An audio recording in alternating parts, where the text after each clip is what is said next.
Good evening, everyone. Call to order regular meeting of the City Council for March 14th, 2023. Madam Clerk, please call the roll.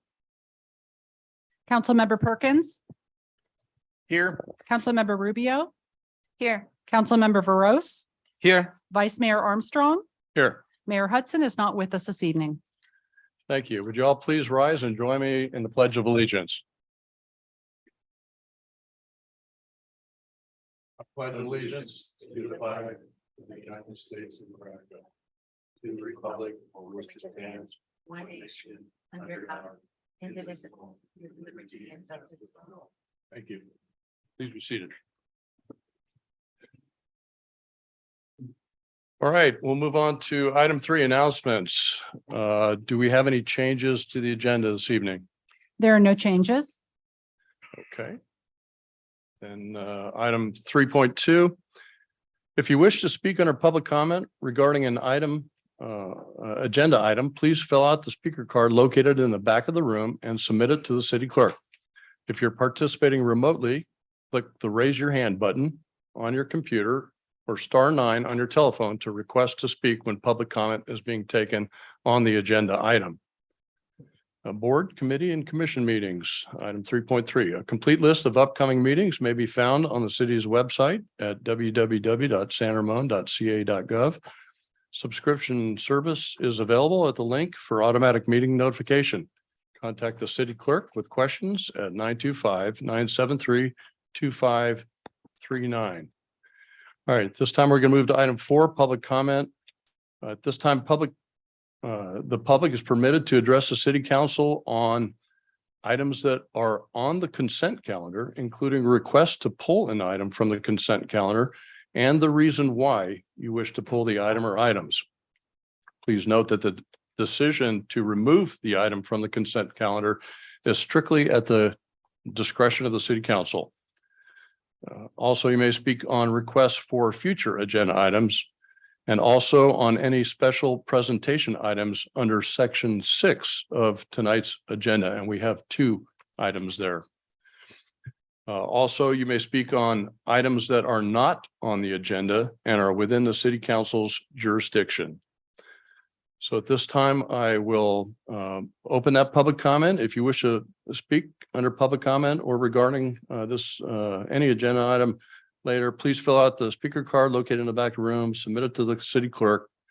And participating remotely, please use the raise your hand feature on your computer or *9 on your telephone to request when public comment is being taken. And first of all, do we have any written items on item 4? We have no written comment for item 4 and no hands raised. No hands raised. Okay.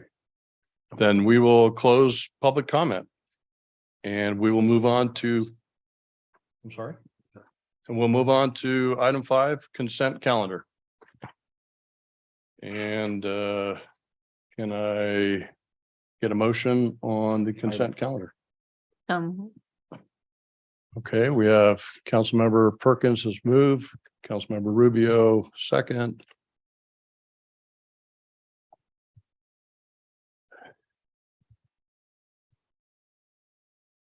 Okay, motion is adopted. We have 4 voting yes, and Mayor Hudson is absent.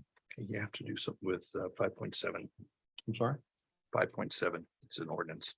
Okay. Okay, city attorney, help me out on item 5.7 here. As you've already read the title into the record, you don't need to do it a second time. Okay, so the consent vote we just did is sufficient? Yes. Okay, all right, thank you. Then we will move on to item 6, special presentations.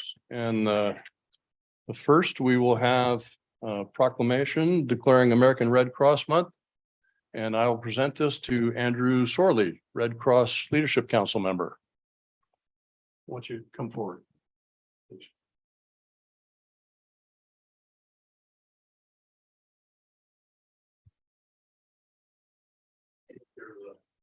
All right. So this is sorry for the noise there. This is a proclamation of the City Council of the City of San Ramon declaring March 2023 as American Red Cross Month. Whereas during our American Red Cross Month, we celebrate the humanitarian spirit of Contra Costa and reaffirm our commitment to help ensure no one faces a crisis alone. Caring for one another is the heart of our community and exemplified by the people of Contra Costa County, whose simple acts of kindness through the Red Cross provide help and hope in people's most difficult moments. Continuing the life-saving legacy of Clara Barton, who founded the organization more than 140 years ago to prevent and alleviate suffering. And whereas every day, these ordinary individuals lend a helping hand to make an extraordinary difference for neighbors in need, whether it's providing emergency shelter, food, and comfort for families displaced by home fires, floods, or other disasters. In 2022, the Red Cross assisted 172 families in need.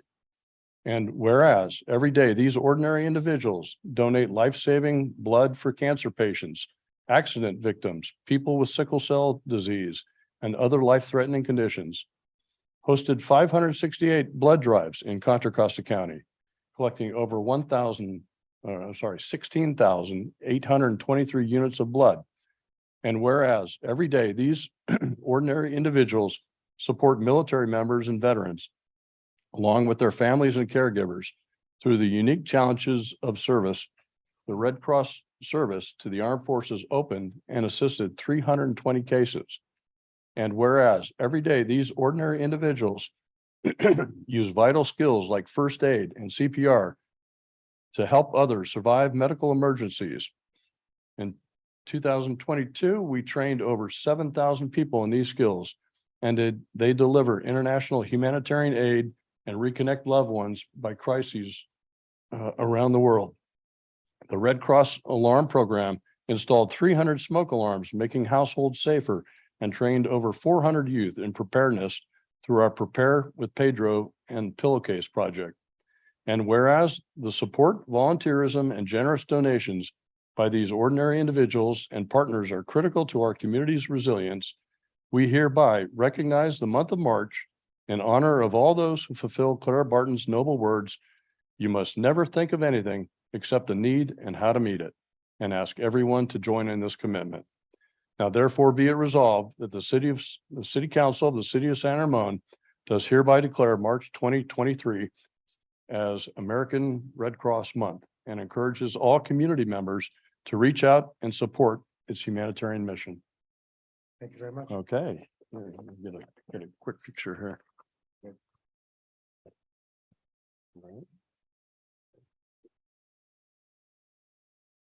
Thank you. All right. Awesome. I have some words. Like to say some things? Yeah, So, go ahead. Yeah, this works. Thank you for your continued support for the American Red Cross. I'm Drew Sorley, Chevron employee and member of the Contra Costa County, the American Red Cross Contra Costa County Leadership Council. This year, once again, our remarkable family of volunteers, donors, partners, and employees stepped up to allowing us to deliver critical services to people facing disasters such as home fires displacing a single family, floods, wildfires displacing hundreds upon thousands. The Red Cross came through to provide comfort and support where the need is there. Today, our work is powered by 90% volunteers, along with community partners and people trained in vital health and safety skills. Their actions provide hope every day, whether it's rushing to the aid of people after disaster, supporting military families through the challenges of service, or rolling up their sleeve to give the gift of life. This proclamation highlights just some of the activity that the Red Cross, along with many partners, performed in 2022. We look to the future. The Red Cross is further committed to building the capacity to respond to the increased frequency and intensity of extreme weather events. Our community counts on the American Red Cross to help every day, and supporting our community is at the heart of what we do. On behalf of our volunteers and those we serve, we want to thank the city of San Ramon and the city council for standing with the American Red Cross. Thank you. Thank you, Andrew. Before you sit down, let me ask if any of the council members would like to make any comments. You know, we really appreciate what you do, particularly in time of need and what you do for the armed forces. I served in the armed forces overseas during Desert Storm and Red Cross was there. Thank you. Thank you very much for all the services that you do. I appreciate your leadership as well as all volunteers. I really wish you all the best for building your future plan to address these extreme weathers, because you know that's becoming a typical normal for us. So that I think a very good direction that you are going with your organization. Once again, thanks for all your services. And I'd also like to thank you so much, first of all, for not only the work you do outside, but taking time out of your busy schedule to come here as well and give representation to the important work that you do. Thank you so much. And I'd also like to thank you, Andrew, on behalf of the Red Cross. So all the great things that you do. When I was in the Army, the Red Cross support a lot of our soldiers in need. I had a lot of experience to personally take Red Cross CPR training. And also when I worked for FEMA, went out and visited a lot of the Red Cross sponsored shelters during disasters, and always doing a great job. We even had, I think it was Larry Fong that even came out when we had our New Year's Eve flooding event here in San Ramon, and we opened up our senior center, and Red Cross was there ready, willing and able to provide sheltering services. Fortunately, everyone that evening was able to get some kind of alternate shelter when their condominiums were flooded out. But thank you for all that the Red Cross does, and blood drives and everything else. So thank you so much. All right. All right, next, I'm gonna, April, where are you? April Rivera. Okay, we've got a proclamation declaring March 2023 as Prescription Drug Abuse Awareness Month. Let me come on down here for that.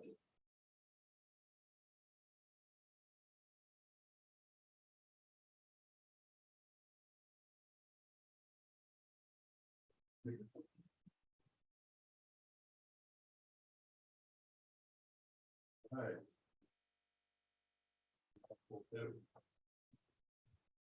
Right. Proclamation. Proclamation of the City Council of the City of San Ramon declaring March 2023 as Prescription Drug Abuse Awareness Month. Whereas when used as prescribed by a doctor, prescription medicines such as stimulants, sedatives, and opioids can be helpful in treating many illnesses. But when these medications are misused, they can have serious consequences. And whereas many prescription drugs can alter a person's thinking and judgment and can lead to health risks, including addiction, drug driving, infectious disease, and adverse effects on pregnancy. And whereas anyone who takes prescription opioids can become addicted to them. In fact, as many as 1 in 4 patients receiving long-term opioid therapy in a primary care setting struggles with opioid use disorder.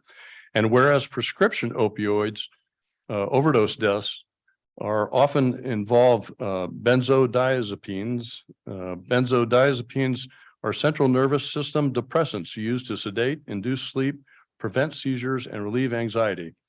The Centers for Disease Control and Prevention, CDC, recommends avoiding taking benzodiazepines while taking prescription opioids whenever possible due to the risk of overdose. And whereas in 2021 in Contra Costa County, there were 498,097 opioid prescriptions given to patients, which is an age-adjusted rate of 349.6 per 1,000 residents, higher than the state rate of 321.7. And whereas in 2021, a total of 21,016 emergency department visits occurred in California, that were related to opioid overdoses, and 341 of those visits occurred in Contra Costa County. And whereas, according to the Center for Disease Control, 106,699 drug overdose deaths occurred nationally in 2021. 80,411 were from opioids, and 183 of those opioid-related overdose deaths occurred in Contra Costa County. And whereas synthetic opioids other than methadone, primarily fentanyl, and stimulants such as methamphetamine were the main drivers of drug overdose deaths in the U.S. in 2021. And whereas to help prevent substance use disorder and overdose deaths, San Ramon City Council encourages community members to dispose of their expired and unwanted prescription drugs throughout the year and safely store those still needed. And whereas the National Coalition Against Prescription Drug Abuse engages all community members in San Ramon to participate in activities to raise prescription drug safety awareness. Now therefore be it resolved that the City Council of the City of San Ramon does hereby declare March 2023 as Prescription Drug Abuse Awareness Month and encourages all citizens to participate in prescription drug abuse related prevention programs and activities, and encourages all community members to pledge, spread the word, one pill can kill. All right. Get a picture here. You did a little bit there.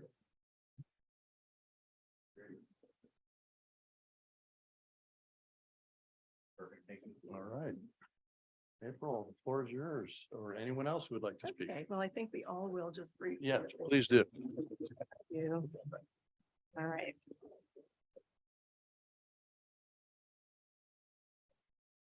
Shorter than that. All right, my name is April Rovero, and I'm a resident of San Ramon and also the founder and the executive director of the National Coalition Against Prescription Drug Abuse. So good evening, Vice Mayor Armstrong, council members, and others in the room. We want to thank you once again. This is at least our 10th year in recognizing this month. It's really an important one for us because it does give us an opportunity to really spread awareness even more than we do every day in all sorts of different ways. So a little bit of history, the state of this month being Prescription Drug Abuse Awareness Month began with me connecting with Senator at the time, now Congressman Mark DeSaulnier. And he had engaged me in working on some legislative things. And so that led to me just asking him if we could establish a month permanently as Prescription Drug Abuse Awareness Month. And so that happened. So it was legislated in, and May 2013 was the timeframe for that. So I wanted to just provide some stats that just, continue to agonize me personally, because my family, we've been affected by this problem. So in 2010, when I first started giving presentations, we were losing about 32,000 people a year to overdose. And that was horrific to me, knowing that, my family had lost my son, and we know the impact of that, of course, and thinking that 32,000 other families in the country had also suffered and we're living the same experience, basically. Fast forwarding to 2021, we are now over 100,000 people a year. So 106,699 people. It's an average of almost not 300 people a day. Most of it is from opioids, and most of that is fentanyl related. The leading cause of death now for 18 to 45-year-old citizens of the United States is overdose. So the impact is really huge, and it just continues to grow. So in San Ramon, to bring it local here, I have the ability to go into an EMS system that reports out what they're responding to when 911 is called. So from 2021, that would be January 2021, through today, around the numbers today, there had been 52 total responses in San Ramon itself, just the city. Two of those cases were fatal, one in the 82 zip code and one in the 83, so both sides of our valley. This doesn't represent all of them either. This is just the EMS responses, so we know this is tip of the iceberg data. We feel that education is absolutely essential. We can't stop the flood of narcotics coming into our country. That's not our job, but we can speak up we can educate our community members, and that's what we do.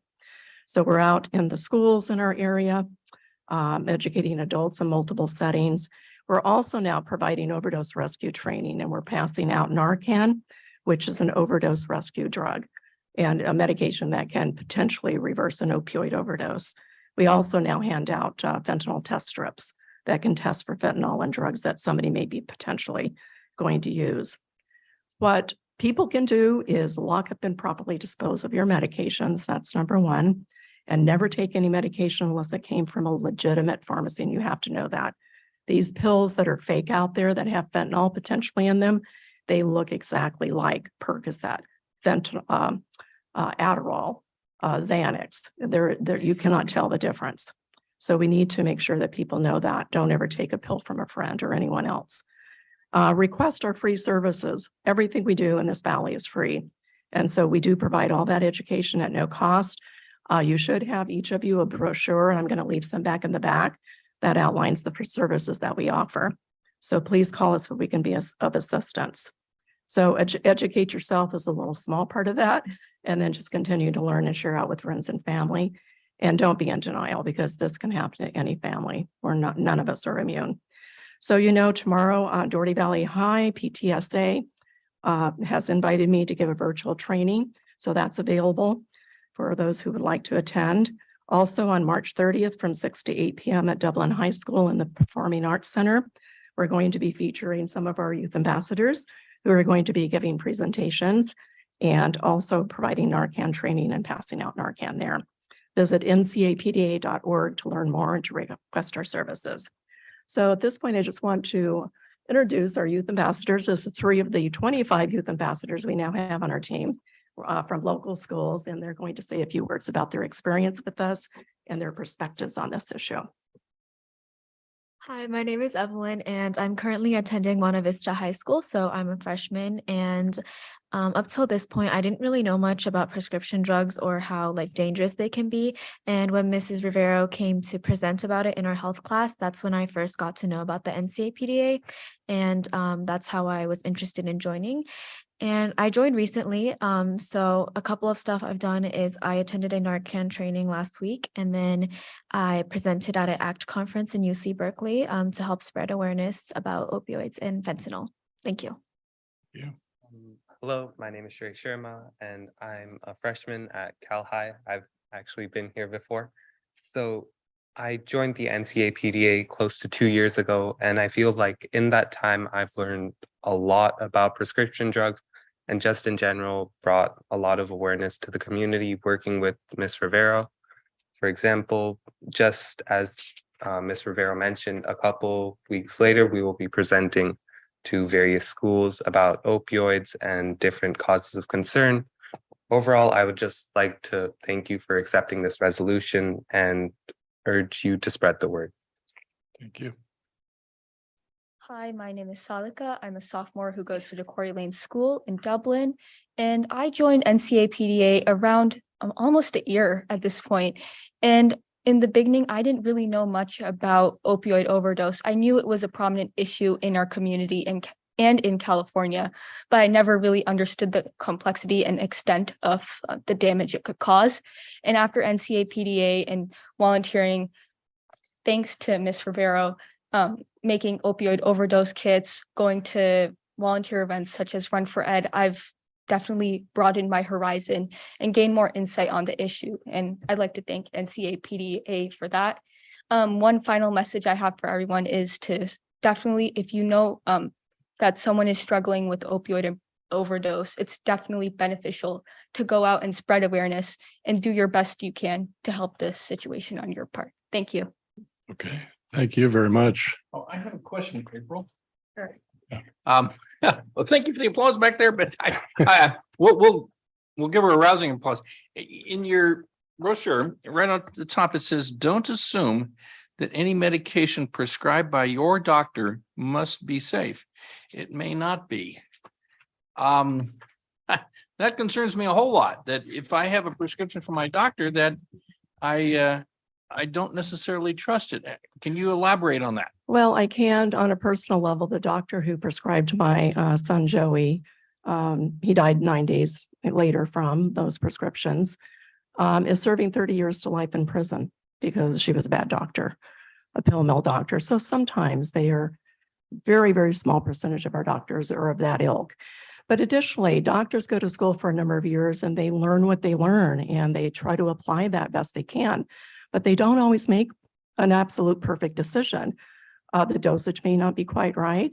Sometimes you have an allergic reaction to the medication. They don't, predetermine. And so the key is that you have to have ongoing dialogue with your good doctor, right? And just make sure that in the end, the medication is right for you and that you're speaking up when you think that there's an issue. The distribution of Narcan, is it available at like our high schools and at DVC and places like Yeah, that's that? a great question. I had been working with the school district for, let's say, 3 or 4 years to try to prod them into getting it. And I can say happily that they do now. So they just applied for the grant that we get our free Narcan from, and that's from the state health department. And so they now have it at all of the middle schools and high schools, as I understand it. And they've trained, I actually trained their nursing staff. And then it was trained the trainer education. And so now they have trained the volunteer teachers and other personnel within the school district who wanted to be trained. So they don't have it in every classroom, but every school campus, as I understand it, does have it, at least middle school and high school. Okay, are you getting out to the colleges as well? Yeah, I was just Sunday, I was down at UCLA doing training, passing out Narcan, UC Berkeley, and I just got a contact from DVC here in San Ramon not even a week ago, and we're working together to see what we can do there too.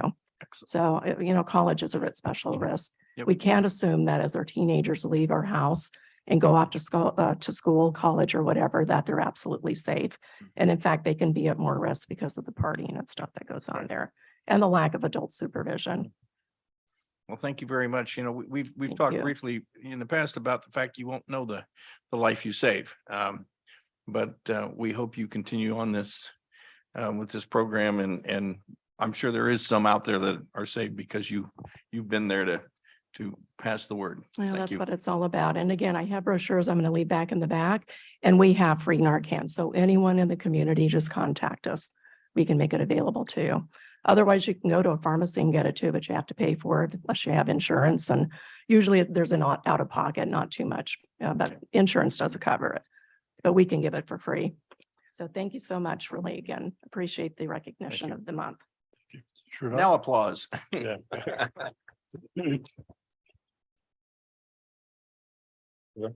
Thank you, April. Thank you very much. You are very inspiring, and your work is demonstrates how a personal impact can be taken for a good cause, noble cause for whole nation. Thanks to your ambassadors for being with you and participating in this, bringing awareness in our community.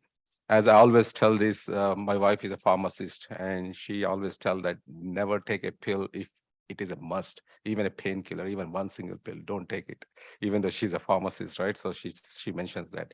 So once again, thank you very much for bringing this awareness. I wish you all the best with your presentation in high schools, upcoming presentation, and all the best. Thank you. Okay, thank you. Marshall? Yes, thank you so much for that presentation. As a mother, I just want to say first and foremost, I'm very sorry for your loss. I know it's one of those experiences that no words, nothing can console or fill that gap. Secondly, I commend you immensely for turning this very difficult experience into saving the lives of other people. I personally feel your son is living through these young people that you're educating now and all the lives that you're saving today because of this. And I cannot tell you enough, as a parent too, as you may or may not know, I am a parent of a child who's a childhood brain cancer survivor. And I understand very well that doctors mean well, but it doesn't always turn out to be that they're doing the right thing. So it really underscores the importance of every patient to have a good, strong advocate, beside their family member, their loved ones, to advocate for them and make sure that they're getting proper care. Because I can tell you, I know in my daughter's care, she would not be here today if I had not interceded in very specific points in time. So again, I commend you for everything that you're doing. And just, email us, let us know. We're here for you. Thank you so much.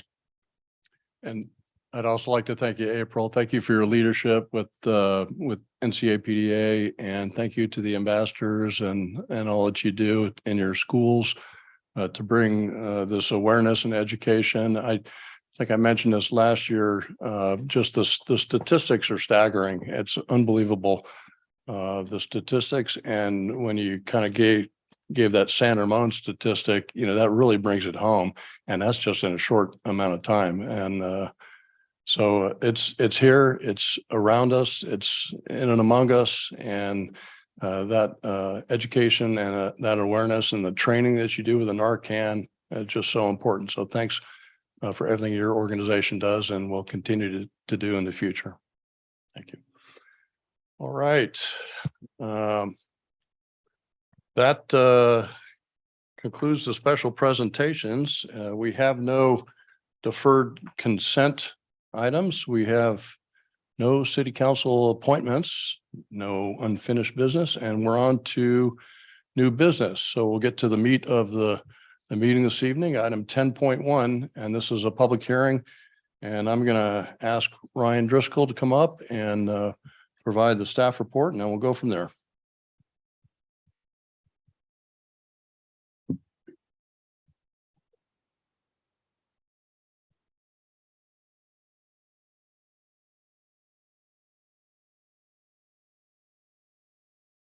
All right, good evening, Vice Mayor Armstrong and council members.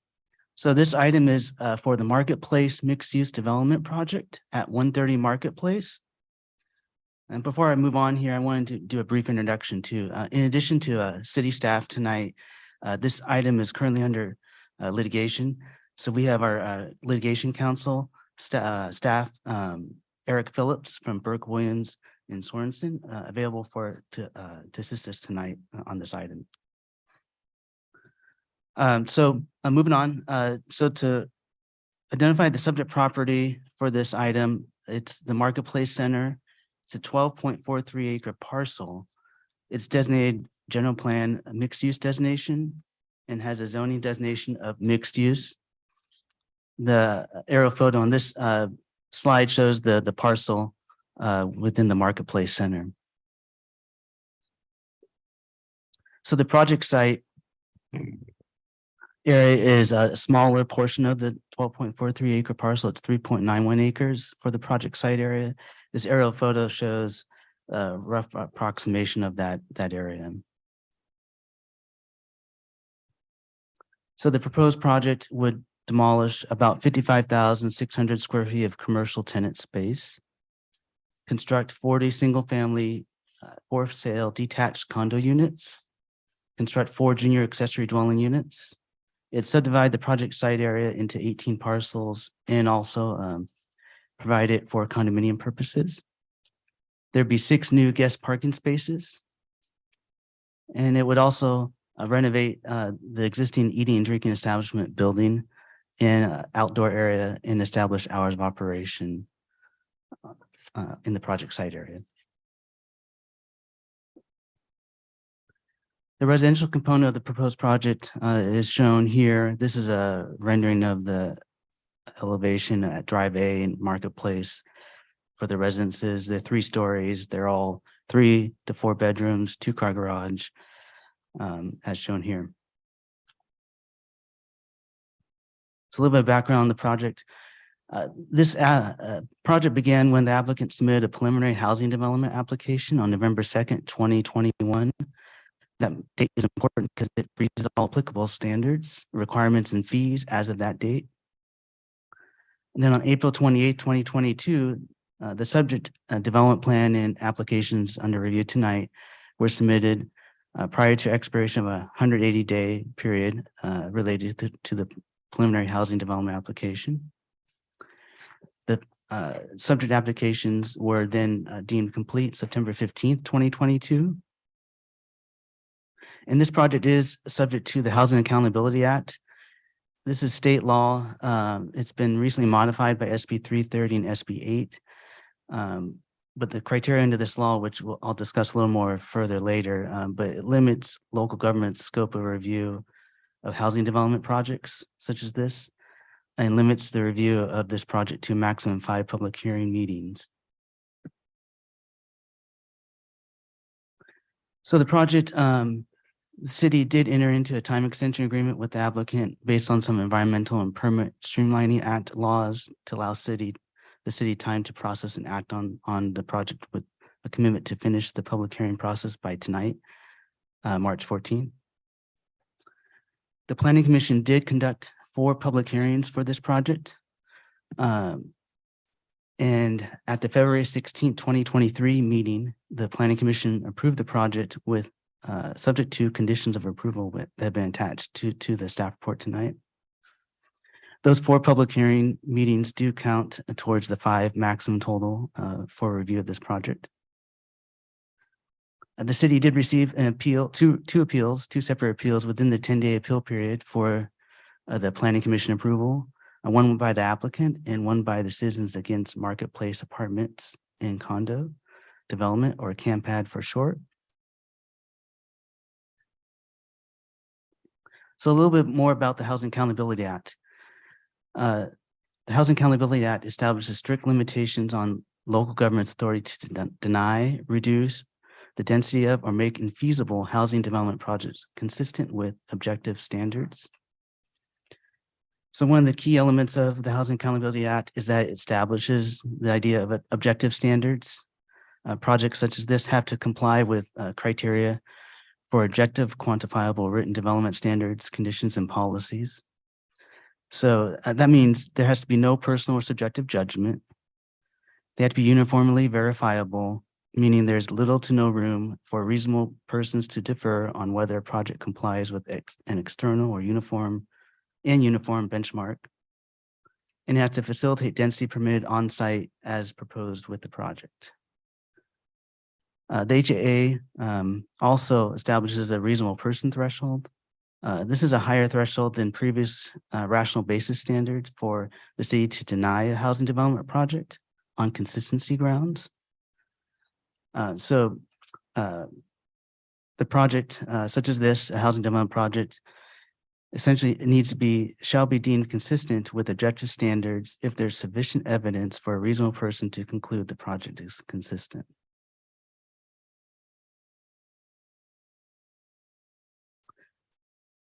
So use of subjective standards, which is anything that's not an objective standard, is a violation of the HAA and leaves the city vulnerable to a legal challenge from a developer, housing advocacy group, or the state of California. If a project is denied or there's a condition of approval lowering density, the city has to make written findings that the project would have a specific adverse impact on the public health and safety standard that cannot be mitigated. If a court finds that there's improper denial by a city, the court can order the city to rehear the project. The court can also order approval of the project, and the city will be required to pay attorney's fees from a prevailing plaintiff. And if the city doesn't comply with the court order to approve a project, it can result in fines, minimum 10,000 per unit, up to 50,000 per unit possible. So getting into the appeals. The first appeal is the CAMPAD appeal. There are generally there's 8 specified points, and they generally assert some of the points I'm going to cover here. I'll give a brief response from staff and this is all regarding the Planning Commission's decision. So the CAMPAD appeal asserts that there is not a master plan consistent with the General Plan Policy 46I-26. This has been discussed at length during the Planning Commission process. The project does provide analysis of identified master plan features in the policy, and the applicant has included a narrative and a project context and connectivity plan in their project plan sheets addressing these items in the policy. The CAMPAD appeal asserts that number 2, the project does not satisfy the requirements of a horizontal mixed-use project. The project does incorporate a mix of residential and non-residential uses within a residential density range in FAR that's allowed for the site. New construction is not required. As an example, there's in our certified housing element sites inventory, there are sites that are identified as mixed-use properties where only residential land uses is to be added or on that site.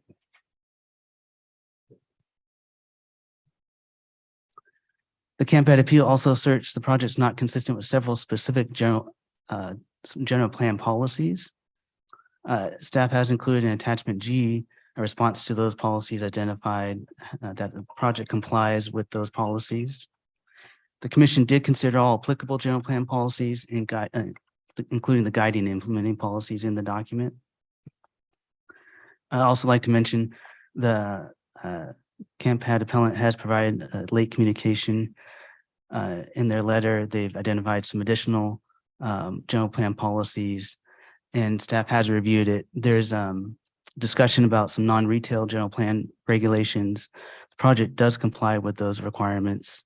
The non-retail limitations that are mentioned are not applicable to the residential portion of this project. They're only applicable to the commercial land uses of the project. Number 4, the Camp Ad appeal asserts that the project does not meet the zoning ordinance definition of proposed project. The project clearly defines the project site area as at 3.91 acres in the proposed modifications. The project is consistent with previous interpretations of our mixed-use site areas, including City Walk Master Plan. And the mixed-use project may include both existing and proposed uses. Camp Ad appeal asserts that staff issued an ultra vires, which means beyond legal authority or power letter, contrary to direction from the commission. Consistent with city staff obligations under the municipal code in the zoning ordinance and with the HAA, the October 17th letter from city staff to the applicant did evaluate and stated the project was in compliance with applicable objective standards. As directed by the commission, the letter also identified 2 potential consistency comments related to the mixed-use project definition and density calculation for further discussion. The letter could not preserve the city's authority to deny the project, regardless of the content of it. The Camp Ad appeal also asserts the project has not confirmed service from a local trash provider. The local trash provider is ACI of San Ramon. They have not provided a statement to the city that the project cannot be serviced. The applicant has consulted with ACI and incorporate details into their project design. They provide a solid waste plan showing truck turning movement and container storage locations. The Camp Ad appeal asserts the proposed subdivision is not consistent with the general plan. The planning commission decision did include a major subdivision finding that the vesting tenant map and project is consistent with all applicable policies of the general plan, state law, city subdivision ordinance, and municipal code. And this finding in the project is limited by the HA by the findings as they are applicable to objective standards. Finally, the Camp Ad appeal asserts the project does not qualify as a CEQA infill exemption. There's no new information demonstrating the project results in a direct physical change in the environment or a reasonably foreseeable indirect physical change in the environment. The project site does not present unusual circumstances for a small urban site and would not cause significant environmental impact to an unusual circumstance. The project does include traffic analysis and vehicle miles traveled or VMT analysis prepared by the applicant's consultant, which has also been reviewed and supported by our city traffic engineer. It details a reduction in vehicle trips as a result of the project. It does consider removal of the commercial space and also demonstrates a reduction in VMT. Lastly, the city prepared a San Ramon retail development opportunity analysis in May of last year as part of our general plan, housing element update. There was a range of estimated future city retail demand in that.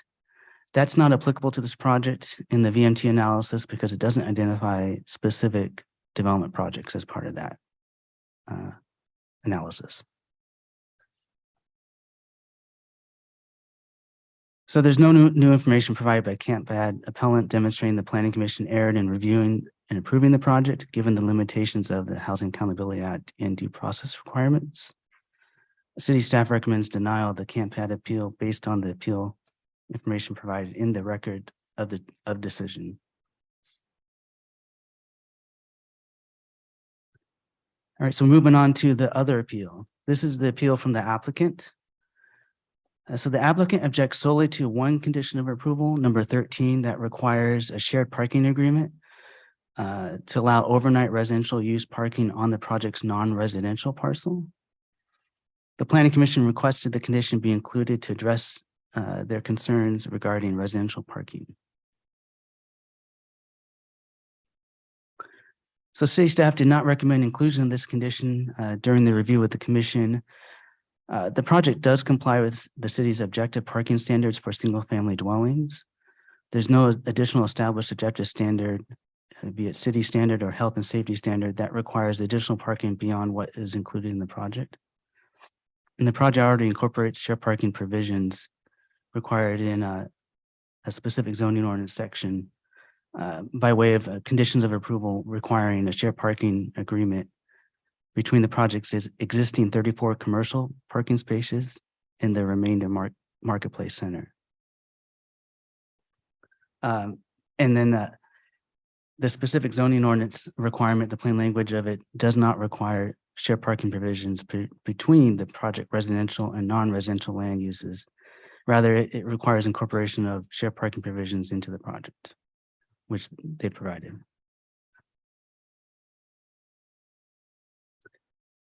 So additionally, the applicant argues since the project complies with the city's adopted objectives parking standards, the shared parking agreement does not meet the nexus and rough proportionality case law standards. These standards require cities establish that there is an essential nexus or link in rough proportionality between development impact and the conditions of approval that are imposed. So overall, given the project complies with the objective parking standards and the applicant's case law argument, staff recommends eliminating the residential shared parking agreement condition of approval. And so overall, for the project as a whole, based on all information on both appeals provided in the record of decision, staff recommends the city council receive the staff report, open the public hearing, receive testimony from the appellants, open the public comment, receive public testimony, close public comment in the public hearing, discuss and deliberate and adopt the city council resolution provided to deny the CampPad appeal, uphold the applicant appeal, and approve the project applications with new findings of fact and modified conditions of approval. And so I'm available if you have any questions. We also do have the applicant would like to make a presentation too. Okay, let's start with any clarifying questions for Ryan from any of the council members. No questions for Ryan. I was just curious, what is going to be like the average income requirement for anyone who's interested in buying one of these townhomes? All the units in this project are they're not below market rate units. So it's whatever the market would bear. So there are no below market rate inclusionary. Do you units, have if a that's what you're number to asking. that? Do you have like a number? I don't. I don't know the current rates, for Okay. units at this time. Yeah.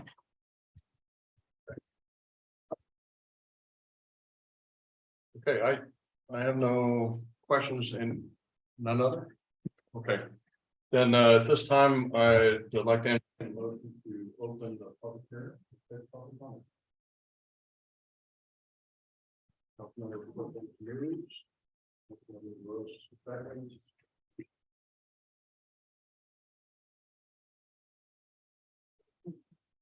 Vote 4-0, so the public hearing is now open. And we will move on to the comments remarks. First, I'd like to hear from Marketplace of San Ramon LLC.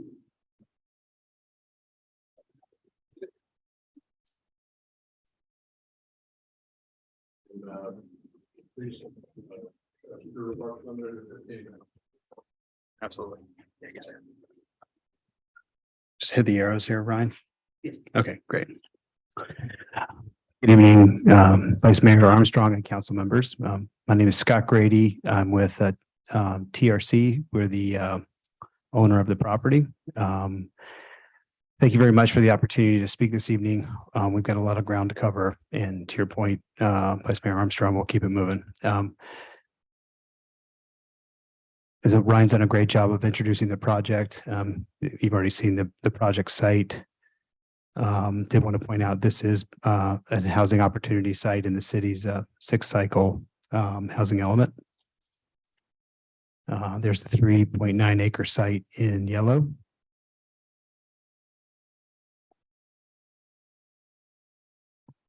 This is a horizontal mixed use project. It's 40 for sale, 3-story single family homes on a condominium map.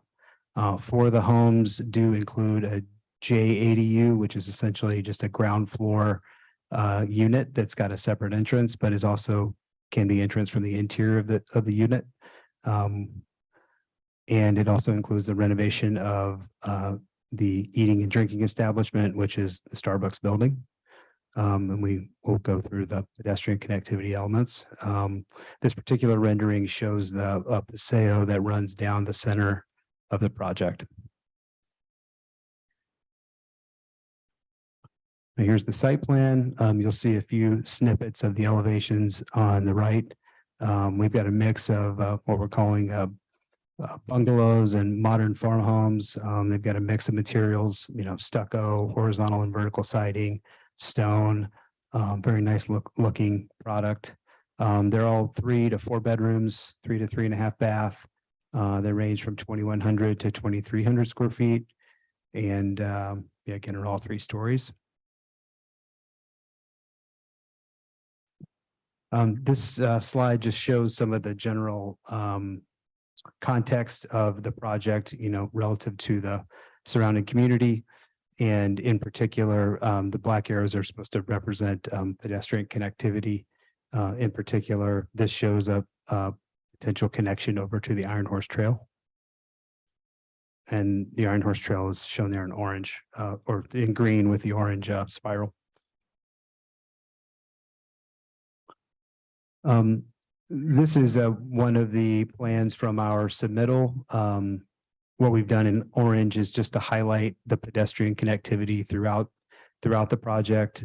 These are new sidewalks around the perimeter of the project that we'll be installing, as well as sidewalks that connect the interior of the project and connect the homes over to Starbucks and the remainder of the shopping center.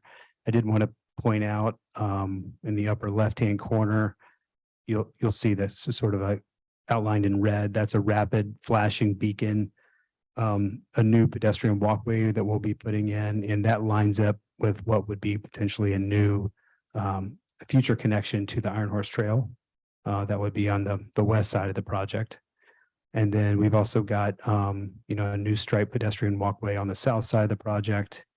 And then on the north side of the project, linking the residential to the retail, we've got a raised crosswalk area as well.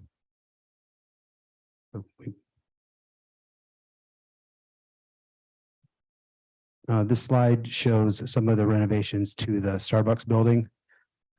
This just shows new storefronts that are being installed or will be installed. We're doing something similar in other portions of the shopping center right now to try to attract some new tenants. So it'll have a similar look and feel as those shops that are being worked on currently between CVS and Trader Joe's. This is a landscape plan. We had a fair amount of comment from Planning Commission about the look and feel of this area around Starbucks. At the request of Planning Commissioner Marks, we expanded our scope of work around the Starbucks, and we're refreshing all of the landscaping in this area with a very similar plant palette as to what we'll be doing on the residential. This also includes 2 new patio areas on the east and west side of the property. New benches, and should be a nice area for the residents as well as the patrons of Starbucks.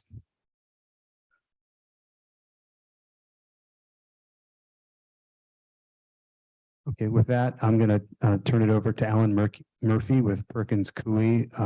He'll discuss the CAMPAD appeal and TRC's appeal regarding shared parking. And then I'll come back up and he'll discuss more of the legal points. And then I'll come back up and talk a little bit more about the shared parking condition from a business perspective. Thank you. Thank you. Thank you, Scott, and good evening. Alan Murphy, counsel to the applicant and appellant this evening. Thank you for hearing from us. As Scott mentioned, I'll first summarize our responses very briefly to CAMPAD's appeal. There's more in your packet. And then second, I'll explain the applicant's strong legal objections to the shared parking condition imposed by the Planning Commission.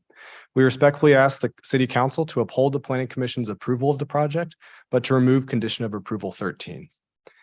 First, in response to CAMPAD's appeal, very briefly, as Mr. Driscoll noted, city staff previously laid out in extensive detail how the project complies with the general plan's master plan policy. This analysis makes clear that a reasonable person may easily conclude that the project is consistent with this general plan policy. Second, the project qualifies as horizontal mixed use, and commercial square frontage associated with the project is located on Marketplace, while the offsite existing Marketplace Center provides additional commercial street frontage. The project's residential uses are set to the back of the site relative to those commercial uses as required for horizontal mixed use. Third, the project advances the general plan policies identified by CAMPAD, including those that center on ensuring the strength of the city's retail centers.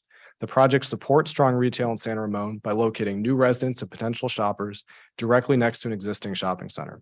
And fourth, to add to Mr. Driscoll's points on the fourth item, the zoning ordinance's definition of proposed project simply is not relevant here, as the term does not appear in general plan or zoning standards applicable to mixed use projects. Fifth, despite CAMPAD's suggestion otherwise, the city was not required even to have a Planning Commission hearing to discuss the project's compliance with objective standards. On the sixth point, the applicant team coordinated closely with both city staff and ACI of San Ramon to ensure that site plans allow adequate access to waste management vehicles.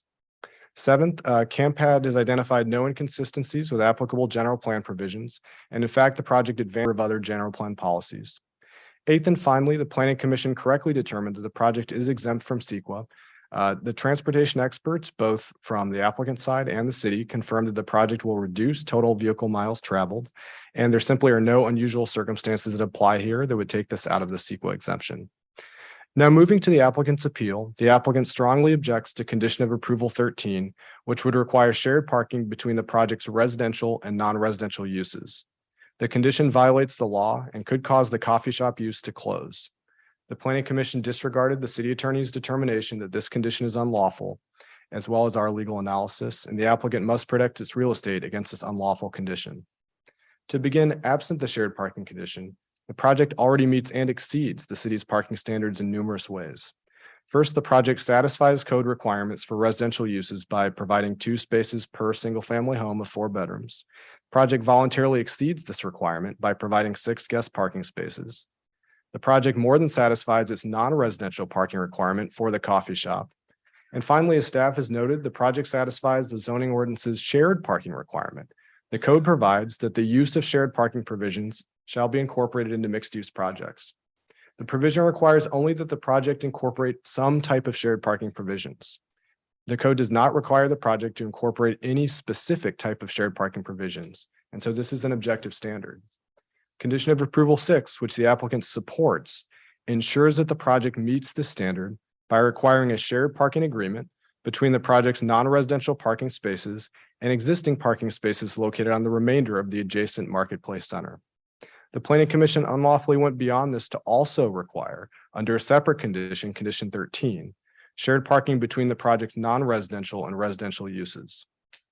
Even if the cited code standard is viewed as a subjective standard, it could not form the basis for imposing the shared parking condition. Under the Housing Accountability Act, a condition of approval may not be imposed if any reasonable person could find that the project is consistent with applicable standards.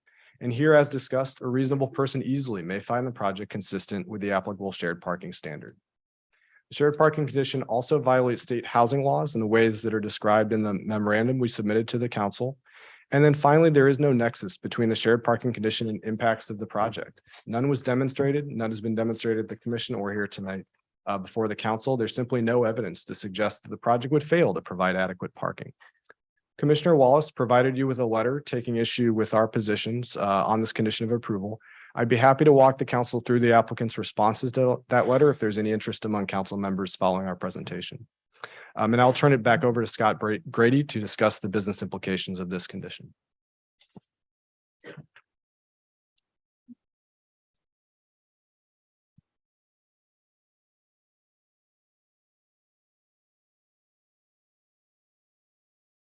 Okay. All right, we prepared an exhibit today to hopefully further explain the situation on site. The plan that you see here is the approved site plan, part of our submittal package. And it shows the Starbucks building with an hours of operation. We've noted from 5:30 a.m. They open at 5:30 to customers and close at 6 p.m. in the evening. We've been informed their employees get there around 5 a.m. To start prepping. The area in red is the 34 stalls that are subject to the shared parking condition that will allow for residential parking from 9 p.m. to 6 a.m. You can see that these are, surrounding the Starbucks building, which is Starbucks is a convenience retailer. I mean, they depend on the ability for their consumer to get in and get out quickly. This is a real problem for Starbucks. They open at 5:30 and there's a situation where all 34 stalls that surround their building could be full with nowhere close to the building where patrons can walk. It's also dark at this hour. So this is really the crux of the issue for us. We have an existing lease with Starbucks, which has control rights. So this would put us in violation of our lease with Starbucks today. We are frankly in the process of renegotiating or renewing our lease with Starbucks. We're currently in renewal negotiations. We believe that, if the parking lot is full with residents every morning, Starbucks is not going to renew their lease here. So it creates an issue not only for a tenant like Starbucks who's open early in the morning, but also a food and beverage tenant that maybe would serve dinner until 10 o'clock at night. That's the same situation. There are no parking stalls in close proximity to the restaurant. So we're left with a significantly challenged space. I mean, the value of that Starbucks lease is multiple millions of dollars. And yeah, it's a very tough situation. While we appreciate staff's support of getting rid of the condition altogether, it's so important. We put our heads together the last few weeks and just tried to come up with some alternative that might be acceptable to the council. So our civil engineers rearranged the site plan in the area shown in orange and bubbled in orange. I'll go back to the first version. We got rid of 2 parking stalls that serve the loading area behind the commercial center and instead flipped those 90 degrees and came up with 6 new stalls at the entrance to Drive D. We've vetted this with the city's engineering department as well as planning to make sure it meets all applicable codes. This may be too small on your screen, but there's also an 8-foot screen wall right in that area, right along the property line that would screen the residential from the loading area in the back, which extends out to about 15 feet from the street, which is part of the code. So, I mean, this is obviously, or may not be obvious, but it is our preference to include these 6 stalls in addition to the 6 guest stalls that we've already got. We're essentially doubling the number of shared parking stalls.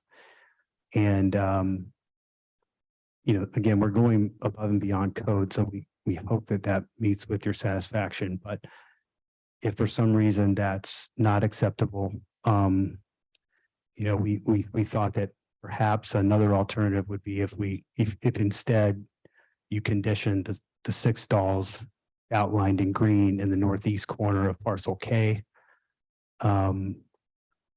Perhaps adjusting the hours from, you know, 5:30 a.m. instead of 6 a.m. To be frank, it's still going to be problematic with Starbucks, but we think we can work our way around that during this renewal negotiation. Again, not our preference, but you know, we're just trying to offer up anything we can besides you know, a severe impact to value of the center. And frankly, we don't think that you know, Starbucks is a valuable amenity to the community. You know, we just don't want to kill that use and make this building potentially unleasable. This last plan I've got is just a clean version of what you've just seen. We included it in the event that you know, you supported this and we wanted to adopt this evening. And I'll just turn one last thing over to Alan and. Very quickly. Yes, sir. On the version we have, it also shows in the, I guess that would be the northwest, there are some additional spaces. They're at the end of Drive B, or at the corner of Drive B and whatever the main entrance is. You've got a little red cloud around it.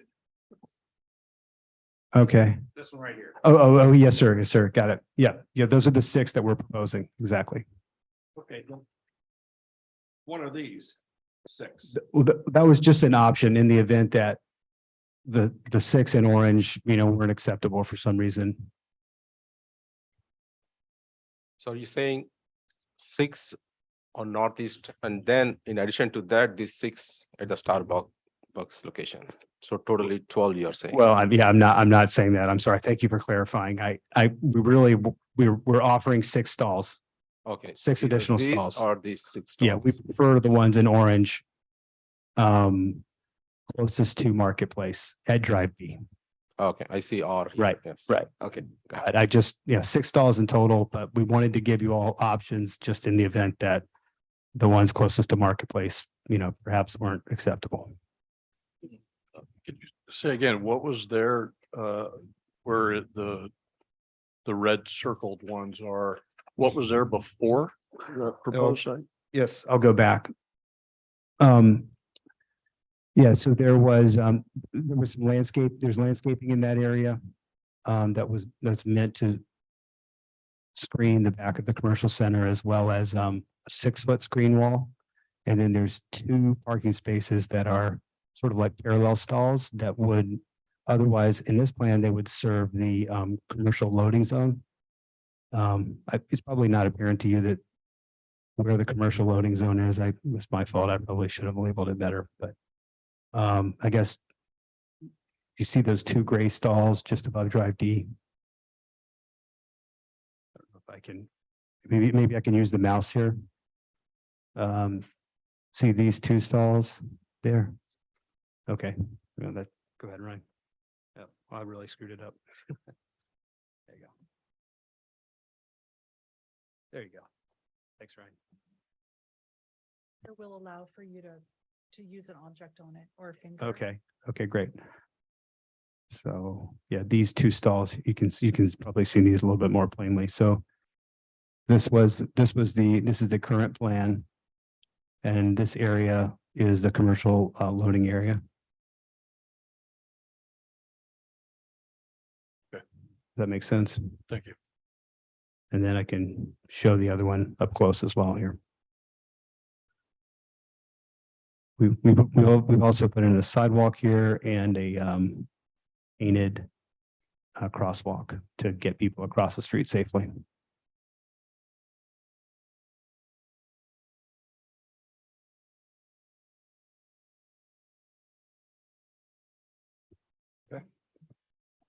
Any other questions? Is there any way at all we can get 12 spaces? Because that would give a total of 18. The fundamental problem I have is we've got 3 and 4 bedroom homes. Sure. And 3 and 4 bedroom homes are likely to encourage families. This isn't going to be retired couples.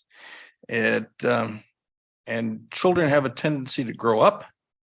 And I don't know how many of you have had teenagers that eventually get driver's licenses. So mom has a car, dad has a car, and the teen now needs a car. Right. And without these spaces, let me ask a more direct question.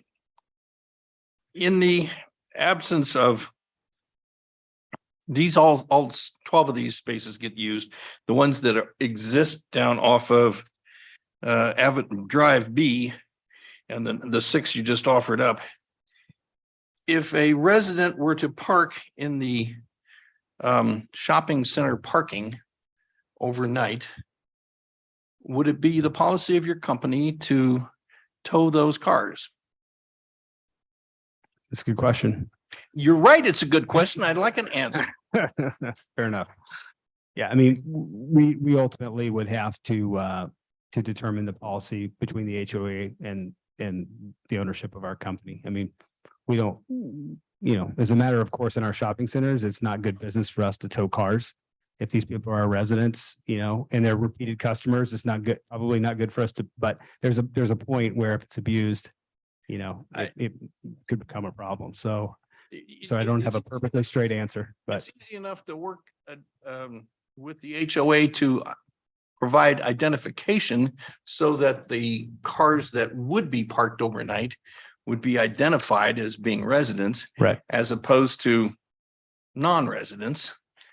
And in that case, I would hope that your company would be wise enough to not tow those cars.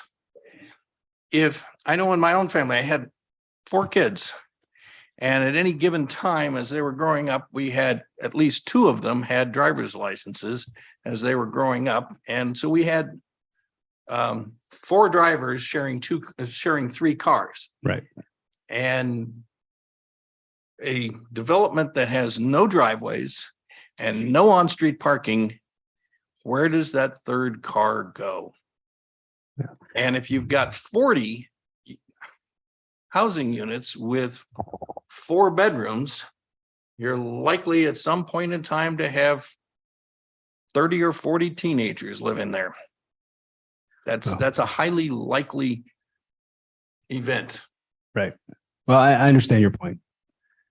I mean, there's a certain buyer for these homes. I mean, the buyer's going to know they get 2 spots and they've got 12 guest stalls, and there's the market will correct itself. I mean, the people you're describing, I'm 2 years away from what you're describing, a couple of teenagers. So, I think those folks may be a little bit more attracted to a typical, R1 neighborhood. I mean, the future of housing in California is only getting more dense, and we're not going to have room for everyone's car, I guess. Why would you build 3 and 4 bedroom homes instead of 1 and 2 bedroom? People can use a room for an office. I mean, these have been designed to be flexible. Yeah, they're 2,100 square feet. They're not that large. So 2,100 square feet. Well, I disagree with you. That was what my wife and I bought, and we put 2 boys in bunk beds in one room. And we had 4-bedroom house, and the oldest boy got his own. The youngest girl got her own, and 2 boys in bunk beds. So we had a 4-bedroom roughly 2,100 square foot house. I just find it incongruous that you would design a project that doesn't accommodate the needs of the likely buyers. I just find that odd for a company that probably has a few experts in it. Obviously not many, but possibly a few. Yeah, all the home builders that we've discussed this project with are, who are very interested in the project, haven't expressed any concern. No doubt. They're in, they're out, they sell the homes and we're stuck with a problem. Well, we're the owner of the shopping center, so we'll be, we feel like we can deal with it with a private party. Are you willing to commit you won't tow them if they are properly identified? No, I'm not willing to commit that.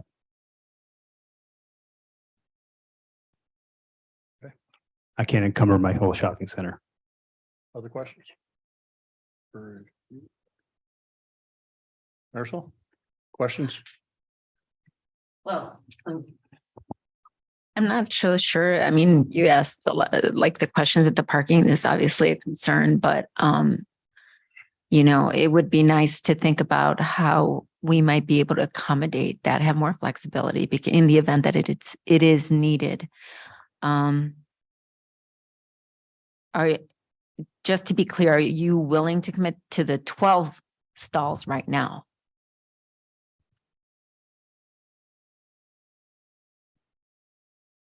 It's really, really difficult to commit to. I guess, would there be some modification of the hours on K that would prevent a conflict with Starbucks hours? Because right now they can park there until 6 a.m. What if we modified that to 5:30 a.m.?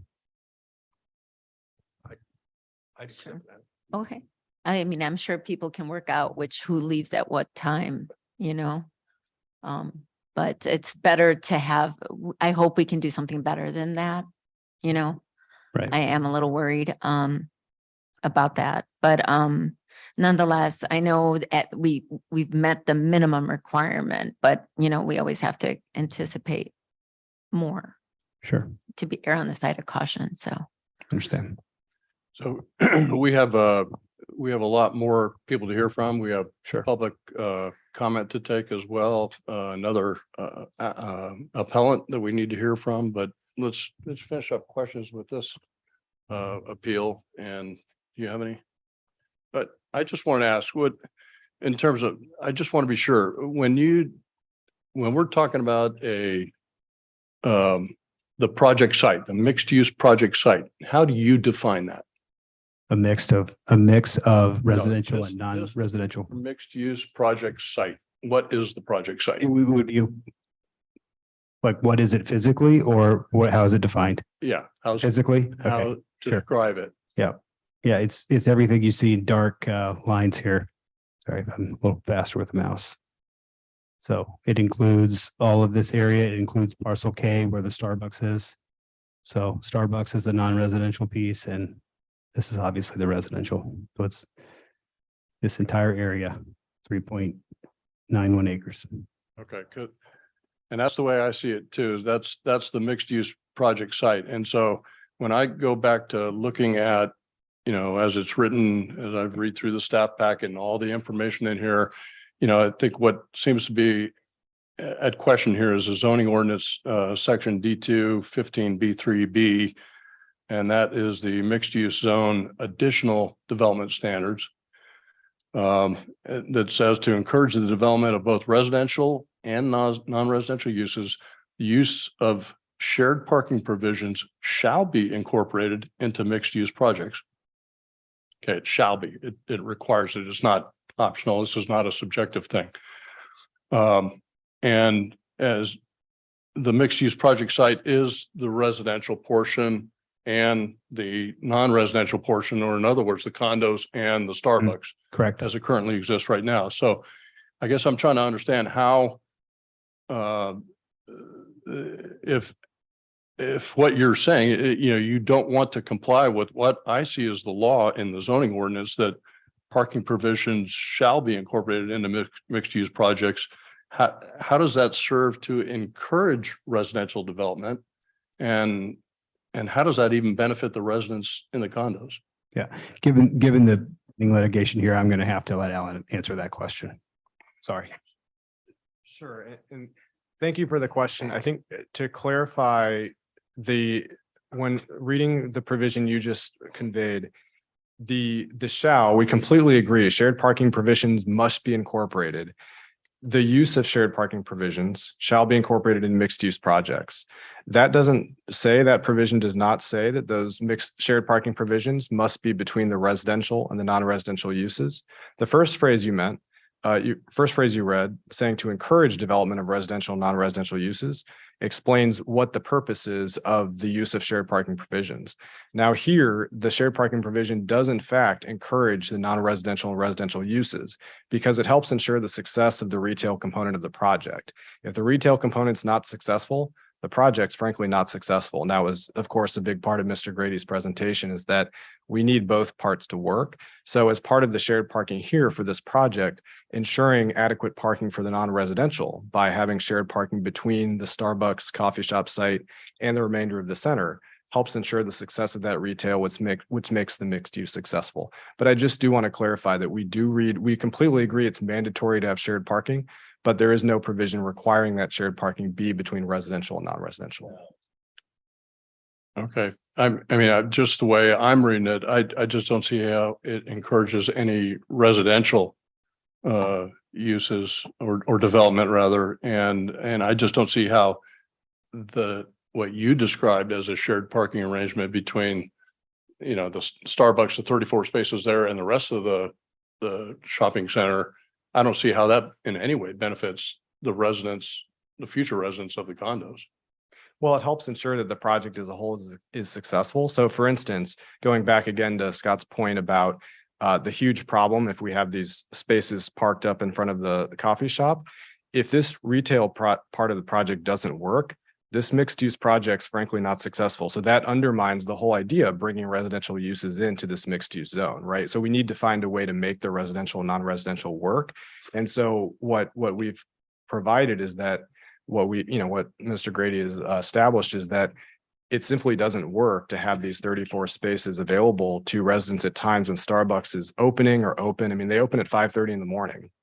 And so they have a lot of options. And if it turns out that they don't think their customers can get in easily, get in and out, then we have a major problem retaining that tenant. And if that's the case, this project has a major problem. So putting that all together, it does encourage the development of the residential uses, which aren't there now, by actually having a shared parking provision that works. And again, the provision itself, the code doesn't actually say it needs to be between the residences and non-residential.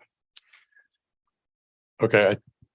Well, I want to hear the rest of the discussion before we move forward on that point. Any other questions? Anyone? Same here. I want to hear the next appeal, then I want to come back. Yep. I do have one clarifying question. Of course. In the single family homes that exist right now in San Ramon, any data on how many vehicles per household?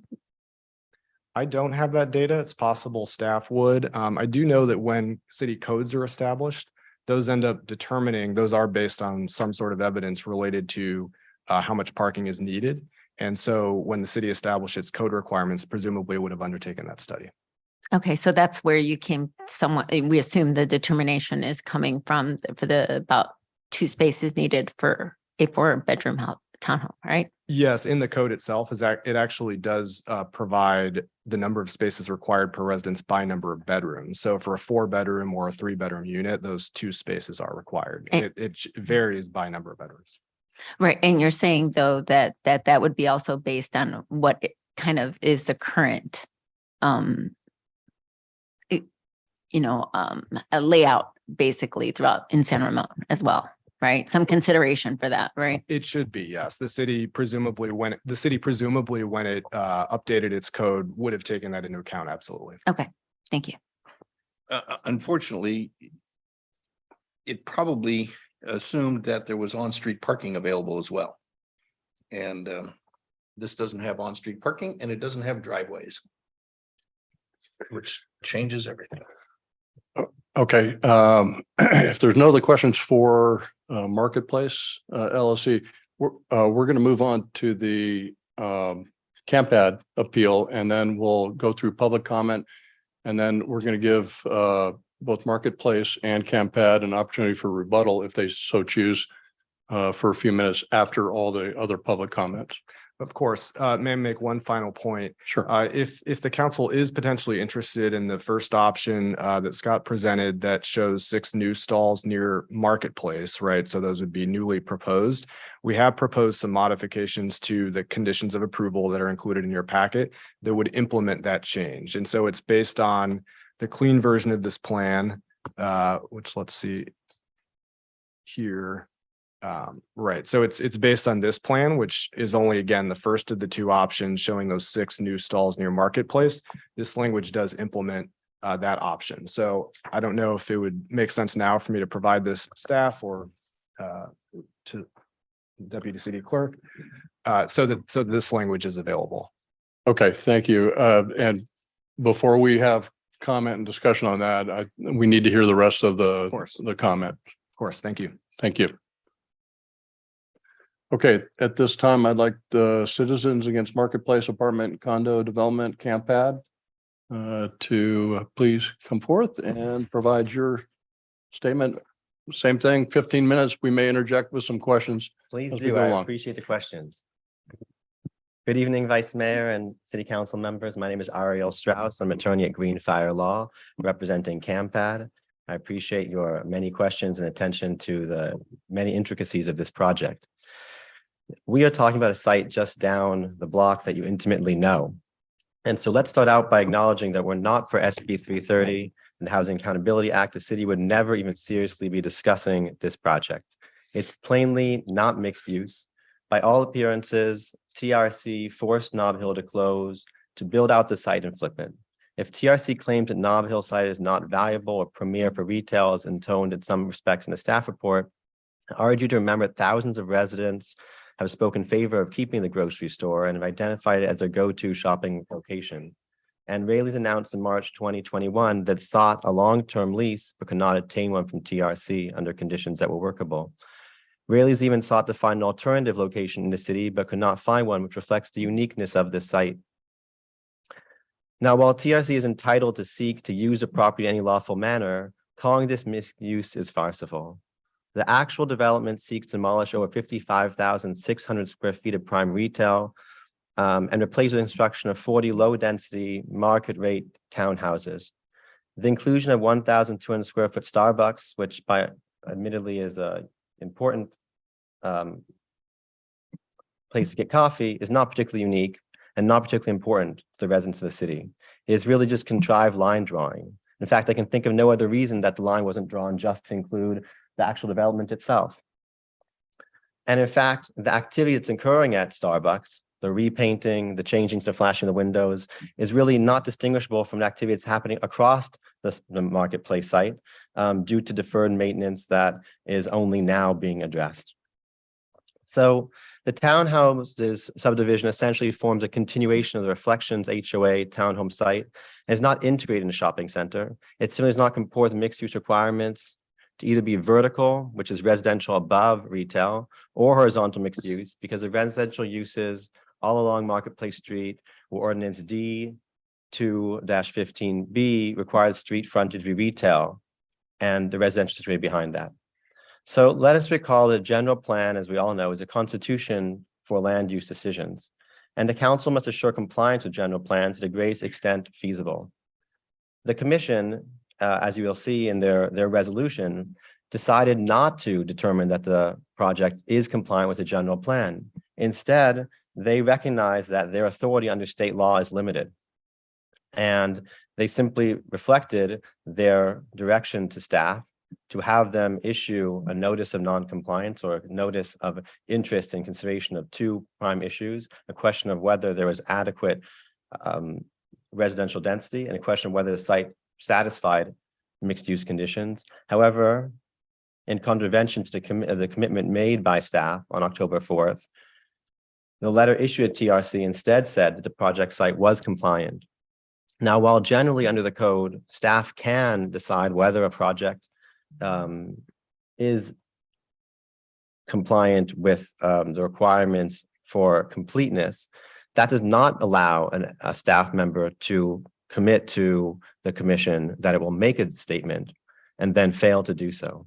In fact, the bylaws of the Planning Commission, which are a resolution passed by this council, require that any action taken on behalf of the commission be done with their consent. And the October 17th letter was not such a communication, as it was contrary to the clear intention and determination of the unanimous statement of the members of the commission, and that's reflected in the minutes from the October 4th meeting. Now, I mention all of this because had the correct letter been issued, the commission would have clearly had the authority to consider whether they should deny the project for failing to comply with objective standards. And if it turns out that the meeting that took place on October 10th between the staff and TRC is one in which TRC in some way had improperly or had influenced staff not to issue the letter that was clearly and understandably directed at October 4th, in which TRC was present, then it would be appropriate to deem TRC to have received the appropriate letter. Now, the council must be clear-eyed about the general plan and not allow it to be watered down, which is a significant problem in the staff report and TRC's assertions. The reason why this is a problem is not only because of this particular project, but what ends up happening is if you construe otherwise understandable provisions of the general plan in limited or contrived ways, you end up then creating a precedent for yourself, one in which other developers will seek to take advantage of and will seek to construe that you have failed to act with equality, with fairness, and essentially discriminated against them when you do seek to impose those conditions, perhaps in a situation where appropriate notice was provided, a situation that was more clear-cut than this one. And so I would just like to point out a number of general plan provisions that clearly are applicable. So for instance, there's this requirement that this is policy 4.6 I-16 that strengthens the role of Central Bollinger Canyon Road as the city's premier retail corridor. Now, this is specifically about that site. And it's very hard to understand how the demolishing of 55,600 square feet of retail somehow strengthens that location as premier retail corridor. It seems like maybe it's a very nice townhome corridor now. And so it's very important not to fall into these traps where because SB 330 or the Housing Accountability Act limits your authority, you then sort of back into misinterpreting your own general plan. And that essentially, unfortunately, is what the staff report and TRC are asserting. For instance, there's a requirement to foster vibrant neighborhoods, community shopping centers of sizes and at locations to provide daily convenience for San Ramon residents and employees, and minimize the need for longer multiple automobile trips, and sustain a strong retail base for the city. Again, the demolishment of something that over 1,000 residents have told you is their go-to location does not satisfy the size and location requirement. It also is inimical to providing sufficient sites and optimal locations to meet the needs for commercial services that can be supported by local residents, businesses, and workers. And it also does not encourage trip reduction measures in effort to reduce vehicle miles traveled, improve air quality, and reduce greenhouse gas emissions. I understand that the council is restricted in what it can do based on the legislature's decisions, but it does not mean that the general plan should be contorted to end up avoiding that inevitable conflict. Similarly, the general plan stated the city must, quote, recognize the value that non-retail uses such as tutoring centers or hobby recreational businesses provide to local residents, but continue to limit these non-retail uses to no more than 25% the total FAR of a neighborhood or community shopping center, and adopt clear economic findings that must be made before approving non-retail uses exceed that limit. That's policy 4.6 I-18. We heard earlier that an assertion that this somehow does not apply to residential uses. I recognize that the policy in preamble essentially says that the example of the concern initially triggering the creation of this policy apparently were non-retail uses such as tutoring centers or hobby and recreational businesses. Yet there's no reason to distinguish between retail uses, which demolish more than 25% of the FAR of a neighborhood community shopping center, and other, even perhaps slightly more commercial activities like these hobby centers. More directly, is the master plan requirement in a general plan 4.6 I-26, which expressly requires an event of any redevelopment or reconfiguration of either site, meaning this site or the sports basement site, that involves a net addition of 10,000 square feet or more of rentable space and introduction of any residential use, a master plan would be required that would contain an analysis of additional features intended to improve circulation, access, and visibility, encourage a broad mix of uses, and convert existing uses to residential. It also is intended to enhance the retail. It's incontroverted that TRC did not provide any master plan document. It even admitted, in fact, the representatives admitted that there's not even any contact with Sports Basement in terms of seeking their interest in generating such a joint plan. And the overwhelming majority of the space, almost all of it, is actually still owned by TRC. So in terms of substantial compliance, there's nothing to prevent TRC from creating a master plan between the proposed development area and the wider supermarket area. And that would be important because one concern is that there will be this sort of sequential contrived development that will eat up more and more of the retail space. Now, the master plan is a limited remedy. It may not do certain things you might want it to do. It may be left largely to discretion of the applicant in determining what that master plan will look like. Yet it is a clear provision in the general plan, and there's no basis to ignore it. And no explanation actually why TRC does not simply create a master plan. So I'd like to, I think, correct an important statement by staff earlier that sort of relates to maybe one argument against the master plan, which is that conditions must be objective. Subjective conditions are acceptable under the Housing Accountability Act. It's only conditions that reduce residential density or effective denial that are prohibited. In 2021, a Court of Appeal made this very clear. It's clear from the HCD guidance and from government code section, well, a portion of the Housing Accountability Act.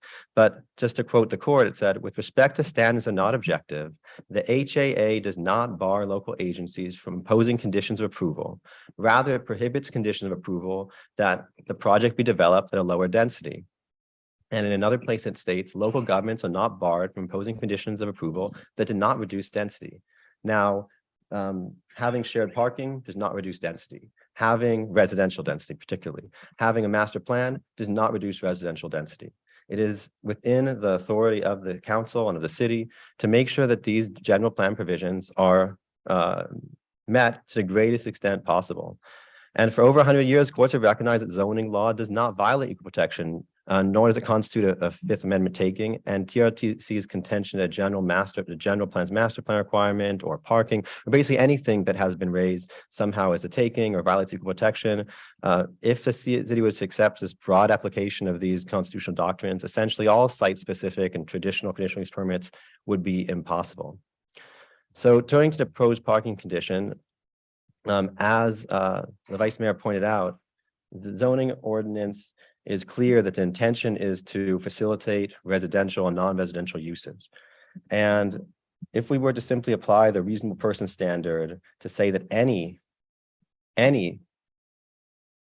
joint parking arrangement satisfies the provision, then what's the point of having it at all? It's clearly a reasonable attorney, let's say a qualified attorney, can always say something's not reasonable. When looking at it, we understand that the commercial reciprocal parking easement does not do anything significant or identifiable to support the residential uses. And every developer will tell you that we want to make the project successful as a whole. Therefore, we need X, Y, or Z. But there's no documentation here. I mean, what we really should be seeing is lease provisions that make it not consistent with what they're allowed to do. Letters from the lender or mortgage lender saying, we can't lend under these conditions. Other sort of documentation.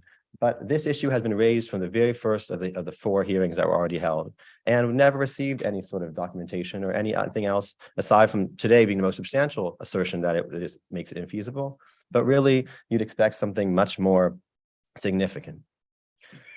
So turning, I guess, to CEQA, which we've already mentioned in a certain sense, primarily with respect to the VMT notion above, the Housing Accountability Act did not override CEQA. Now, an important element of CEQA is it requires a consideration before a commitment to the project of alternatives, of different site configurations. And had that type of activity been undertaken, consideration of different project alternatives, you would not have these violations of the general plan, because you would have had recognition that the VMT issues are significantly exacerbated by the destruction of community serving retail. So The VMT analysis simply says that when you destroy 55,600 square feet of retail, which the public comments are saying is used massively, many trips are arriving on that site and departing from that site. You end up with fewer ingoing, outgoing trips because you only have these 40 families instead. I guess that's true. But the question from the VMT standpoint is, what happens citywide? Where do those shoppers go? And that question is not addressed and not answered by the VMT analysis. Those shoppers go elsewhere. And contrary to staff statement earlier, the retail opportunity analysis is critical to that. Because what it tells us is that when you're getting thousands of new residents, and you already have a retail leakage of hundreds of thousands of square feet that are anticipated, when you cut back this additional 55,000, you exacerbate that problem. You force more residents to drive further. Instead of stopping along this convenient location along Bollinger Road, they have to go somewhere else. And that is a CEQA problem, because the infill exemption only applies when there's not a significant effect on traffic or air quality. And the State Office of Planning and Research Technical Advisory on CEQA evaluation at page 13 says, quote, by adding retail opportunities in the urban fabric and thereby improving retail destination proximity, local serving retail development tends to shorten trips and reduce VMT. Thus, lead agencies generally may presume such development creates a less than significant transportation impact. Regional serving retail development, on the other hand, can lead to substantial substitution of longer trips for shorter ones. So here we have community serving retail and we are eliminating it. So we should anticipate that the VMT numbers will actually increase, and there's no analysis of that. Additionally, the infill CEQA exemption only applies when the general plan is satisfied. Those conditions will either have been considered in the EIR for the general plan, if the site is being used in a way that was anticipated, or you are ensure that you have a conversation about how the general plan can be met within the CEQA process. Here, as I explained a number of times, the general plan is not being satisfied. In fact, is being frustrated. And therefore, it's important that we not overlook that the infill exemption is not applicable, it's not available, and the applicant should be required to go back, take a hard look at this project, and identify the actual impacts. This is not a project the city needs. It's not comply with mixed use standards, it's not provide single housing, it's not affordable housing. There's no real reason that the city, the council should bend over backwards or in any way seek to do anything out of the ordinary to approve this project. And therefore, I urge the council to maintain the parking provision, to mandate a master plan, and to determine that the CEQA exemption does not apply if the council decides to approve the project at all. I'd like to answer any questions if you have any at this time, but that completes my prepared remarks. Okay, thank you for that presentation. Any questions for the appellant? Who would like to start? Down there. Councilmember Rubio, do you have anything? Questions for? Member Perkins go first, No, we're because good. he goes first. All right, well, let me start down here. You got anything, Sherrod? Hit your mic. So thanks for sharing the information. So one of the comment you made is like thousands of residential users are going to be on the road to get to the grocery stores. Do you mean specific to this plan or any other plans you're talking No, about? I don't mean this plan. What I mean is that we know that the city is growing very significantly. It's required to by the Rhine and elsewhere. Otherwise, it's a beautiful place. It's a great city. You're going to have a lot more people here, but it's very difficult. In fact, with the housing, what the retail opportunity analysis shows is that there's a very problematic scarcity of these types of sites. And as more residents arrive, you're going to exacerbate these VMT problems, and you're going to exacerbate all the problems of demolishing this site. And so anything that can help contribute to maintaining that resource, such as a master plan that helps you understand how the surrounding sites will be developed and seek to have appropriate input to prevent those areas from being demolished is valuable and important to the city. Okay, sounds good. Thank you. Okay, anything, Scott? You Marisol? I just wanted to get a little bit, so I think I just want to get your point of view more about some things, just that's all. Get a little bit of both sides here. So you mentioned though, something that I'm not really clear on what you mean by that. You said that Nob Hill was forced to close. That's a quote. What I do you said mean by by all that? appearances, it seems that way. You can ask, of course, TRC how it in fact developed. But what was a statement that was released by Nob Hill in May 2021 when it closed was it had been seeking to extend its lease, that it had been suffering from some financial difficulties coming out of the pandemic, which many in-person venues had done, that it had significant repairs that had to be made. And it seems that the inability to make that long-term lease work made it difficult for them to, and I'm speculating, made it difficult for them to do those repairs in a way that would necessarily be remunerative. But the reason why I bring this up is because this is a critical site.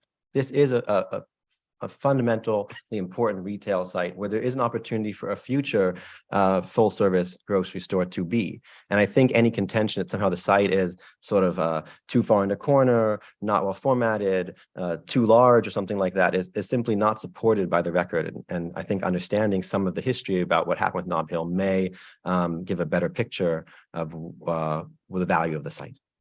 Okay, and is it true or not true that Nob Hill as a whole has been suffering financially and across the board? I don't know the answer to that question. I'm sorry.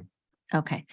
Do you feel that Trader Joe's, we had a new grocery store also open up right there. Do you think that created competition? Well, I think what we've heard from the many people who've written in, and you see in the comments today, is that they prefer Nob Hill, that they're saying we want to shop at Nob Hill because we don't get the full range of groceries that we want at Trader Joe's. Sure. So I mean, all I can speak of what's in the record. And I think the record is very clear that there's a very large number of people that very strongly feel that that is their go-to location. Sure, and sure. for whatever reason, Trader Joe's did not do that. And I can't speak beyond that, unfortunately. Yeah. Every grocery store, I'm sure, has like certain committed clientele. So I can agree with that. But I was just curious if you noticed any changes when Trader Joe's came about. I mean, I don't represent, and I can't speak for Nob Hill, so I don't answer that. No, it's just a blanket question Fair to enough. get information.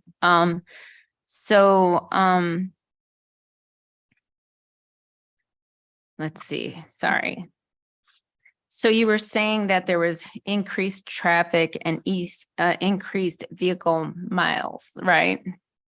But yet there was in the reports, there was as analysis that was done. I think the applicant provided it, but it was reviewed by the city engineer, right? On August 12th, 2022 and May 24th, 2022, who reviewed it according to the CCTA standards model. So are you saying that those studies are not accurate? Yes. Why? Let me correct my statement there. I'm not saying that they're not accurate with respect to the numbers that are included.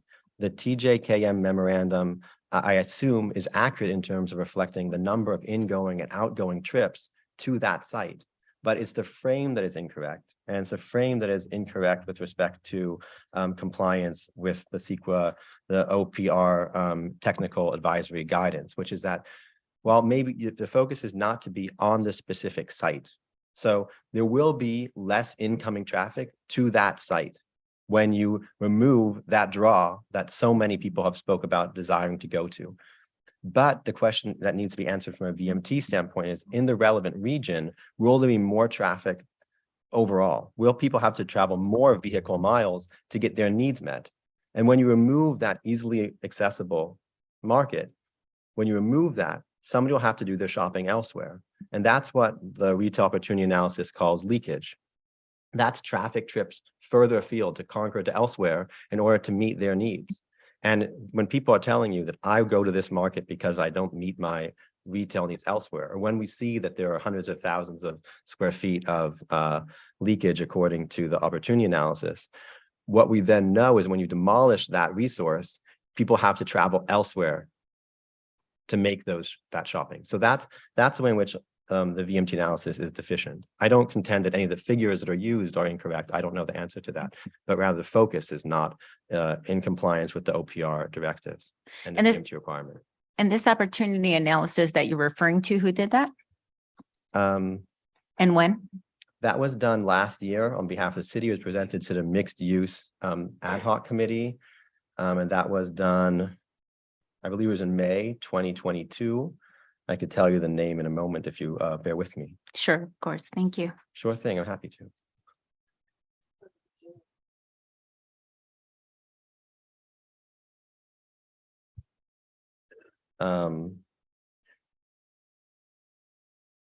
It was May 23rd, 2022. I don't have the name of the consultant offhand, but I'm sure that you can access it readily. It's called the Retail Development Opportunity Analysis, and it was presented on May 23rd, 2022. And this was a consultant retained by the city. Correct. Okay. As Great. part of the general plan rewrite, and it's presented to the mixed use ad hoc committee. So one last question, and thank you so much. You've Thank been you, very council helpful. member. The whole idea of objective standards is a tough one to assess. In your opinion, is there any possibility that, I just want to make sure I quote this clearly. Excuse me. That there is little to no room for a reasonable person to differ on whether the project complies. So let me break that down a bit if I can. So the objective standards is a requirement that are imposed by the HAA if the city is to deny the project. Those objective standards must be identified within 30 days of a determination of completeness. That's the issue about the sufficiency and the ultra-vires nature of the October 17th letter. But with respect to conditions that do not deny the project, they need not be objective. Conditions that do not limit the residential density of a project, they can be subjective. The question is the city's application of those subjective standards, are they ones that, in the language of the cases and the HAA, ones that no reasonable person could disagree about? Now, with respect to the master plan, no reasonable person can say that there is a master plan. There simply isn't one. There's no document that is engaging between this site and the site around it. There's just no document, period. So I don't think the reasonable person can say that they comply with a master plan simply because there are some elements of travel that's facilitated between this site and other sites. That's not a master plan. It may be elements of good design, but it's not a master plan. So I don't think there's a question here that a reasonable person can say that the master plan provision has been complied with. That is a subjective standard, and it can be imposed as a condition of approval.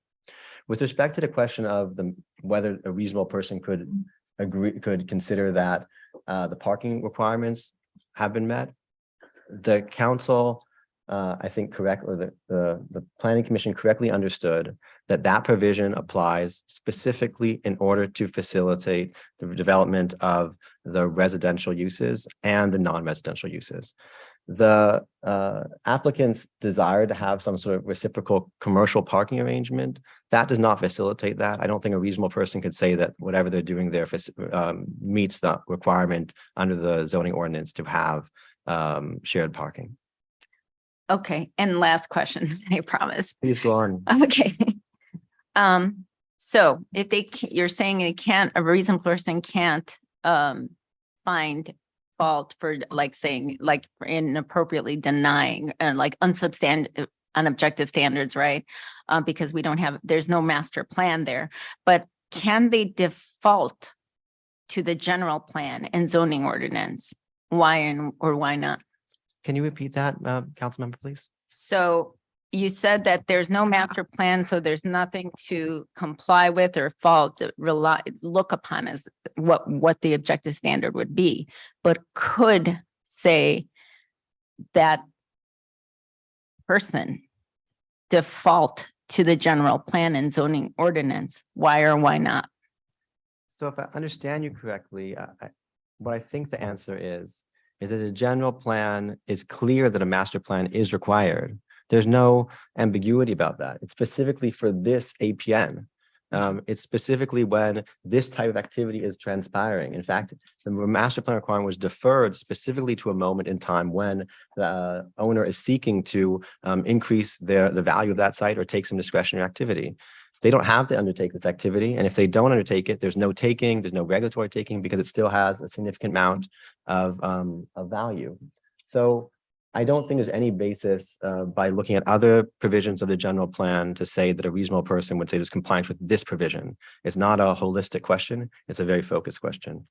And so I don't think you need to look sort of at the overall constellation of provisions in the general plan or the zoning ordinance to come to determination on these very specific provisions that are specifically for this type of use and in this type of location. Thank you. Thank you. Thank you, Scott. So you've talked a lot about master plan.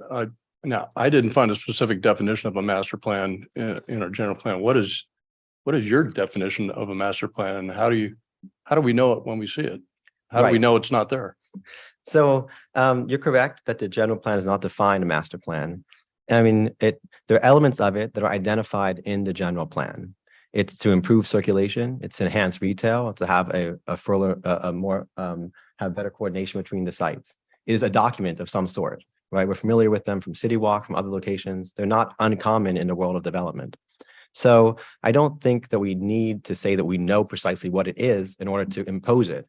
It would happen to be that in this instance, the applicant has a substantial amount of discretion to decide how they want to develop their project. I mean, it's pointless. It's not a taking, right? It's not a saying you have to develop your project this way. It's simply a requirement on the applicant to identify ways that future development can meet these goals if the city is going to allow this type of development.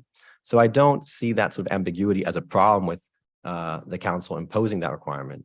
And because the master plan will not prohibit development or do other things that will be excessively onerous on the applicant in a way that would be equal protection violation or something else, it's possible to formulate reasonable elements of the general plan by reference to other master plan, by reference to other master plans that are used in the city. And so that is why in my comments to the council on behalf of, the commission on behalf of CAMPAD and my comments earlier today, there is a list of some provisions that would be appropriate to include in a master plan. Okay, thank you. All right. Okay, thank you very much. Thank you. And at this time, we're going to take a break for 10 minutes. And then we'll come back and we'll entertain public comment, and then we'll move on to rebuttals should either applicant or appellant choose to rebuttal. So the time is it's 8:57. Come back at 8:10.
going again.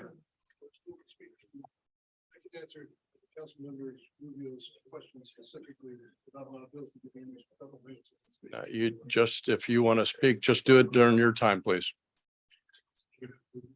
Thank you.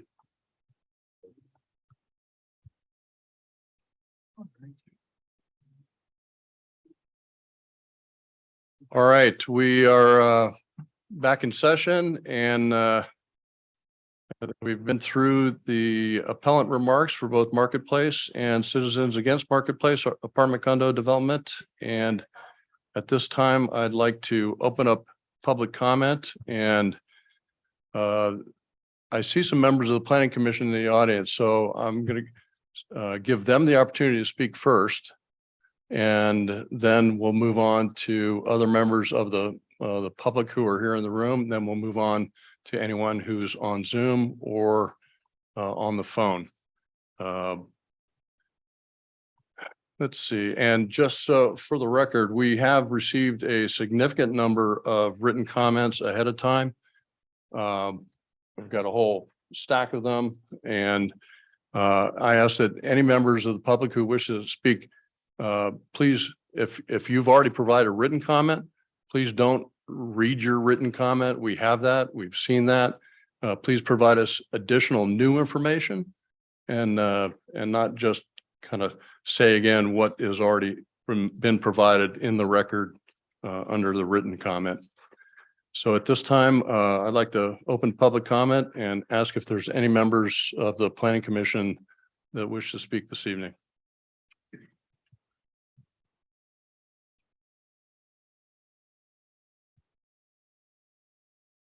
I want to make sure it works. Good evening, council members. My name is Eric Wallace, and as you can see from this cool badge here, I'm a member of the Planning Commission. But I speak here tonight as an individual, not as a member of the Planning Commission or on behalf of the Planning Commission, because our Planning Commission has been instructed, you know, it's our decision that's being attacked by everybody. The Planning Commission as a whole can't speak through an individual or otherwise. So we're going to do this at seriatim. I did provide each of you with a written statement yesterday, and consistent with the Vice Mayor's comments, I am not going to repeat it or read it. I just want to make some high points because not everybody may have read it. The first thing is why this shared parking arrangement is important, and that's all I'm going to speak about. This project consists of 40 four-story homes, 4-bedroom homes, with 2-car garages, no street parking, and no driveway aprons. As you note from the document I gave you on my street, we also have 4-bedroom homes, but we have 3-car garages and we have street parking and 3 parking on our aprons. Saturday morning, I went up the street and found that of the 18 homes on my street, we had 23 cars parked outside garages. Now that's on a 3-car garage and a 3-vehicle apron. It doesn't take a rocket scientist to figure out what's going to happen with a 2-car garage and a 4-bedroom place with no street parking or driveway aprons. One of the arguments that applicant and staff made is that it's a constitutional violation to have the shared parking arrangement. As I pointed out, that constitutional violation only occurs when the city requires an applicant to provide money or property in exchange for the condition.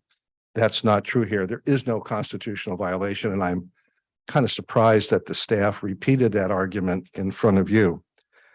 This real argument that staff makes is that because there is the two-car garage, that's part of our parking requirement for 4-bedroom homes, boom, that's all that counts. Anything else is superfluous and is irrelevant. But the whole point to shared parking as set forth in the zoning ordinance that I attached to my memo is there are additional requirements for mixed-use parking. If this was a single-family home complex only, they could make that argument, but they've done this as a mixed-use arrangement. They have to meet our standards for that. There's a reason why shared parking applies, and there's a reason why it's done between the constituent units of mixed use, here the houses and Starbucks. The whole point to shared parking is when you have mixed uses, the parking and traffic arrangements occur at different times. Businesses operate during the day. People go to work during the day. You need parking for businesses during the day. You need parking for people at night. They're not at the same time. Bishop Ranch has that for city center. And that's why shared parking and a mixed use applies to the two uses. That's clear in our zoning ordinance. It's been read by everyone. Not only is it explicit to me, but certainly it is reasonable to construe that. And it's our latitude to do that it requires parking within the parking project, which as the vice mayor pointed out, is just the uses. Eric, I'm going to ask you to try to Sure. wrap it up, please. Sure. There's no violation of the Housing Accountability Act simply because this is a condition of approval. The project was approved. And as staff admitted in its report and the Court of Appeal said, a condition of approval, post-approval, does not have to be objective. And the purpose of it is to ameliorate consequences of a housing project that's required to be approved, as this one was, under the Housing Accountability Act. I ask you to support your planning commission and uphold our condition of approval 13. Thank you. I'd very be much. happy to answer questions if you want to keep going. That's okay. Thank you so much. All right. All right. Any other commissioner speaking under public comment? Yes, Mr. Vice Mayor, and members of the council. I came here tonight with 4 pages of comments. Those comments have largely been addressed by other speakers, so I won't talk about them. But there is one area that I think needs to be reiterated, and that is, what is the project area? The vesting tentative map defines the project area boundaries on plan sheets TM1 and TM2. The architectural site plan that was submitted as a part of the overall plans on plan sheet A0.2 does that as well. The 2 properties that are in the project area are the Starbucks property and the former Nob Hill site and the 3 smaller buildings that were attached to it. Those are the relevant planning documents, and those are the only ones for which we are reviewing the project tonight. There's a difference that needs to be brought out. There is a difference between a general plan land use designation, in this case, mixed use, and a zoning ordinance mixed use project development plan and project area, which has specific requirements. Those requirements have to meet the requirements of the general zone, but they are limited to only those properties that are included on the tentative map and on the site plan. And so the question that is before you, since the mixed use zoning ordinance development plan requires shared parking, can you give away that benefit that was intended for the properties that are included in the mixed use project area to a property that is not within that area, in this case, the remainder of the shopping center? If it is critical for the shopping center to have shared parking, they can have a separate agreement. It could run alongside of whatever happens within the project area. But clearly the benefits and obligations that run with the approval of the mixed use zoning ordinance project plan run with that area and that area alone. You cannot assign them to somebody else and then say, we have met the requirements. That's absurd. Why would that requirement be in that section of the ordinance at all? The other point that I want to make, and that really confused me along the way, was the staff made the determination that because our typical parking requirements for residential development had been met in the garages of the proposed townhouses, that they had the ability essentially to waive the condition that there be shared parking as required in the project area mixed use plan. And in section D215 subsection B3B, there is no such discretion in that part of the ordinance, none. When a zoning ordinance wants to grant discretion to either the zoning administrator or the planning commission, or ultimately to you, it specifically says site conditions that occur in the following way may allow discretion on the part of the approving authority, subject to making certain findings. And you'll find that, I believe, in other parts of our zoning ordinance, to simply say at the staff level Can that I ask you to wrap it up, please? I will, I promise. To simply say that you don't need to do it because we've already met the requirements. You have not.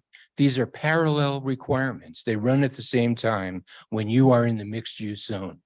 And you do not have authority to waive on the basis that you think one of the requirements has been met and the other does not. That leads me to the conclusion that shared parking is a requirement. It's required in the mixed use zoning ordinance development plan. And the last thing I'll say is think about this. Councilmember Perkins was hitting on this.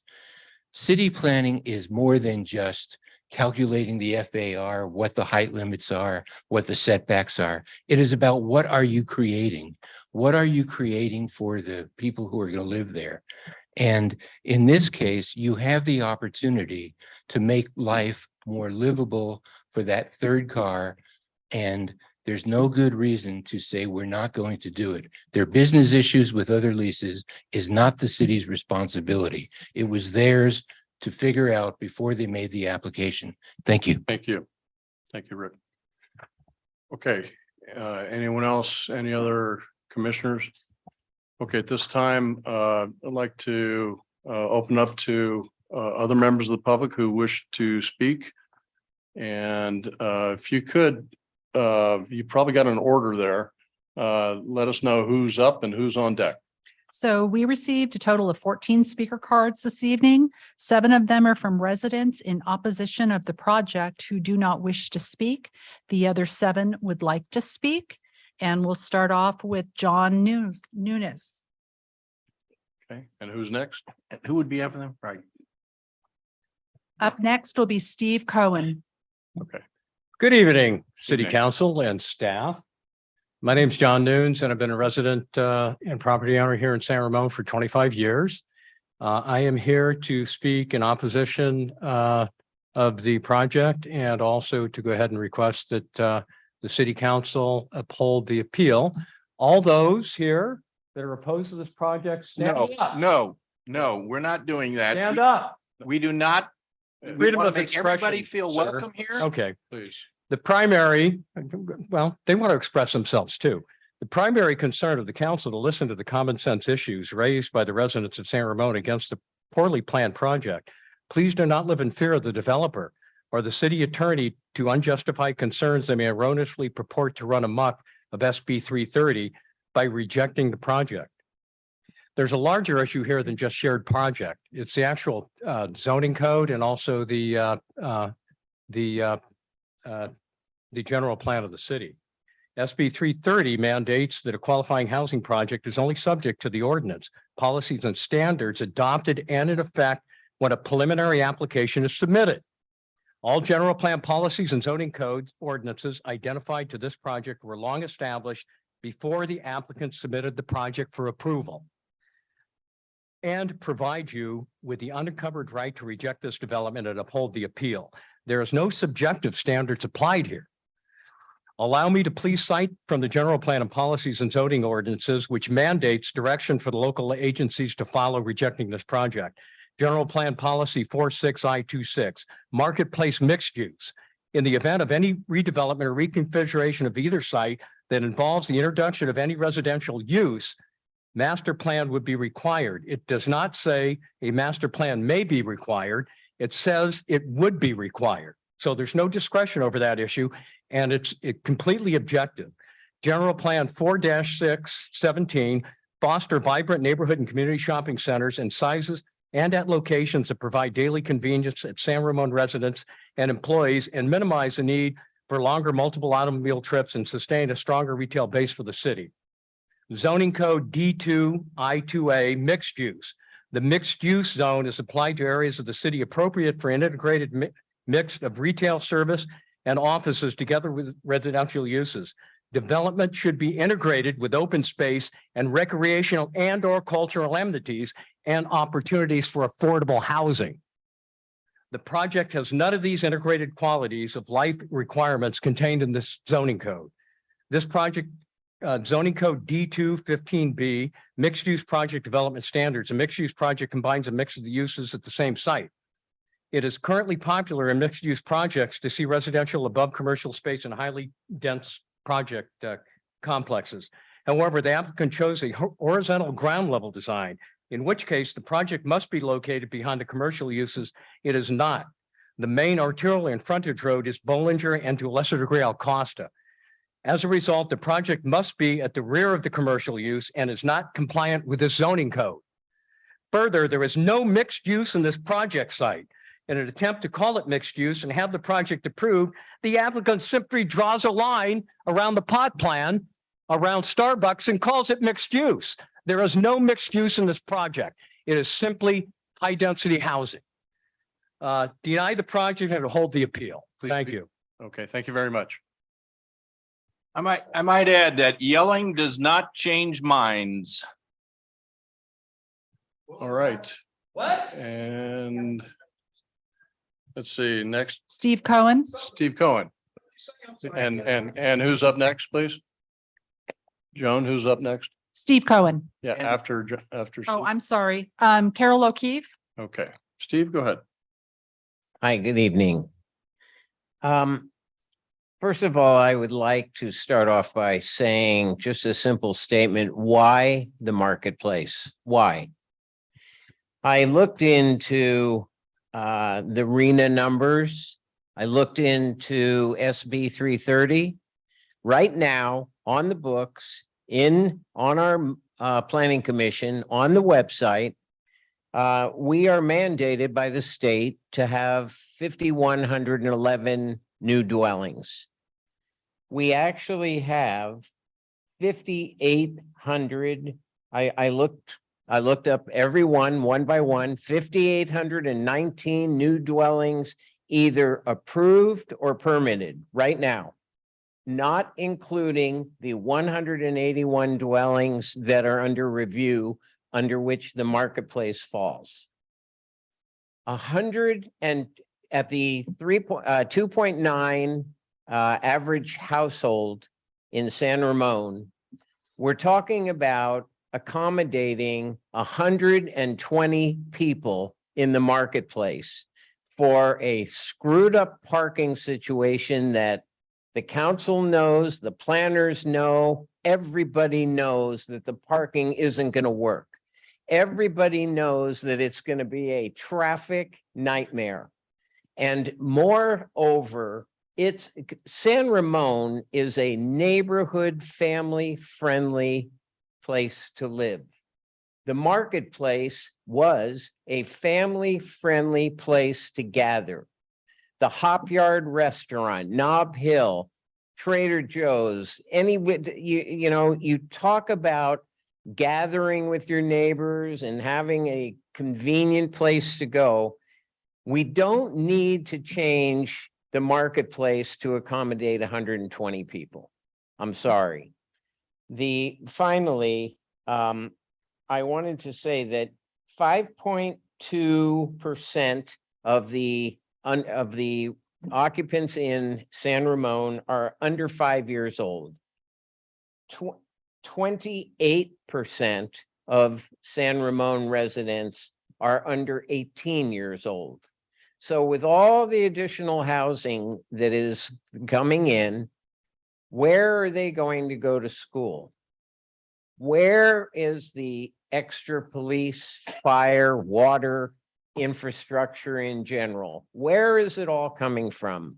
So I know that that goes beyond the marketplace, and I'm sorry if I got off the subject.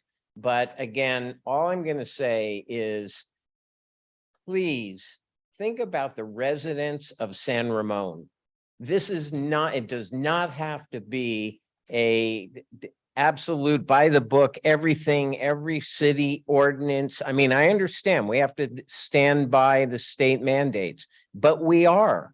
So we don't need to change the marketplace. Keep it a 100% retail environment. Thank you. Thank you. Okay. Carol O'Keefe also provided written comments, which she dropped off this evening. And then next is Dawn Roth. Okay, thank you, Carol. Hello, good evening. I'm Carol O'Keefe. I've lived in San Ramon for 25 years now.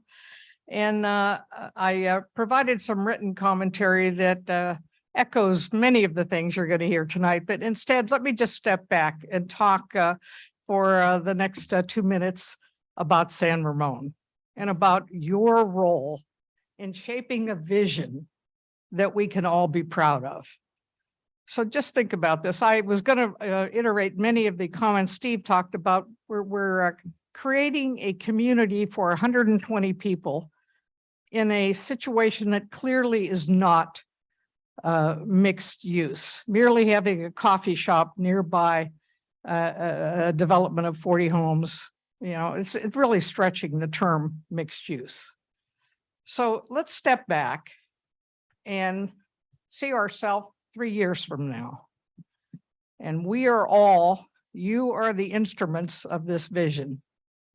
And when we see these 3-story behemoth 40 homes, no retail except for a coffee shop and a very congested ingress egress route past CVS to get to Trader Joe's, right? That is going to be quite a traffic nightmare.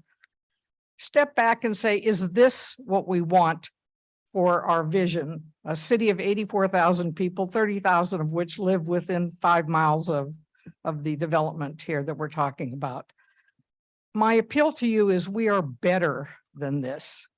We can create a new plan, a better plan that is more holistically encompassing our values, right? Of a community that is open, that is encouraging mixed use activities, entertainment, retail, housing, this gem of a neighborhood, the marketplace. Let's not step away 3 years from now and find that we wished we could have done a better job, because you can do a better job. We have the capacity, the information, the resources at hand to make this really a truly gem of a neighborhood. You have the power to do it. I'm asking you to really consider all of the cogent arguments that have been presented and think of 3 years from now as you are looking at that neighborhood saying, is this the best I could do? Thank you. Thank you, Carol.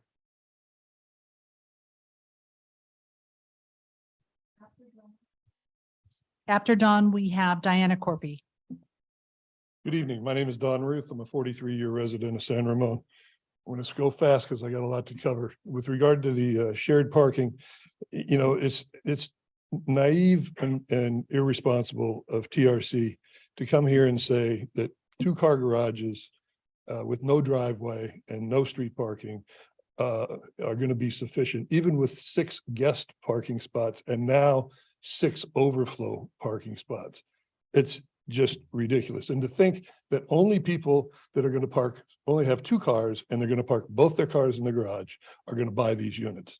I live in Deer Ridge, 125 homes, 3 and 4 bedroom homes with 2 and 3 car garages. At 4 o'clock last Saturday afternoon, there were 114 cars and 1 boat parked in the driveways and 31 more cars parked on the street. Extrapolating this to the marketplace projects out to 51 extra spaces required. 51. So how are those 34 spaces are going to accommodate both Starbucks and, well, they're not.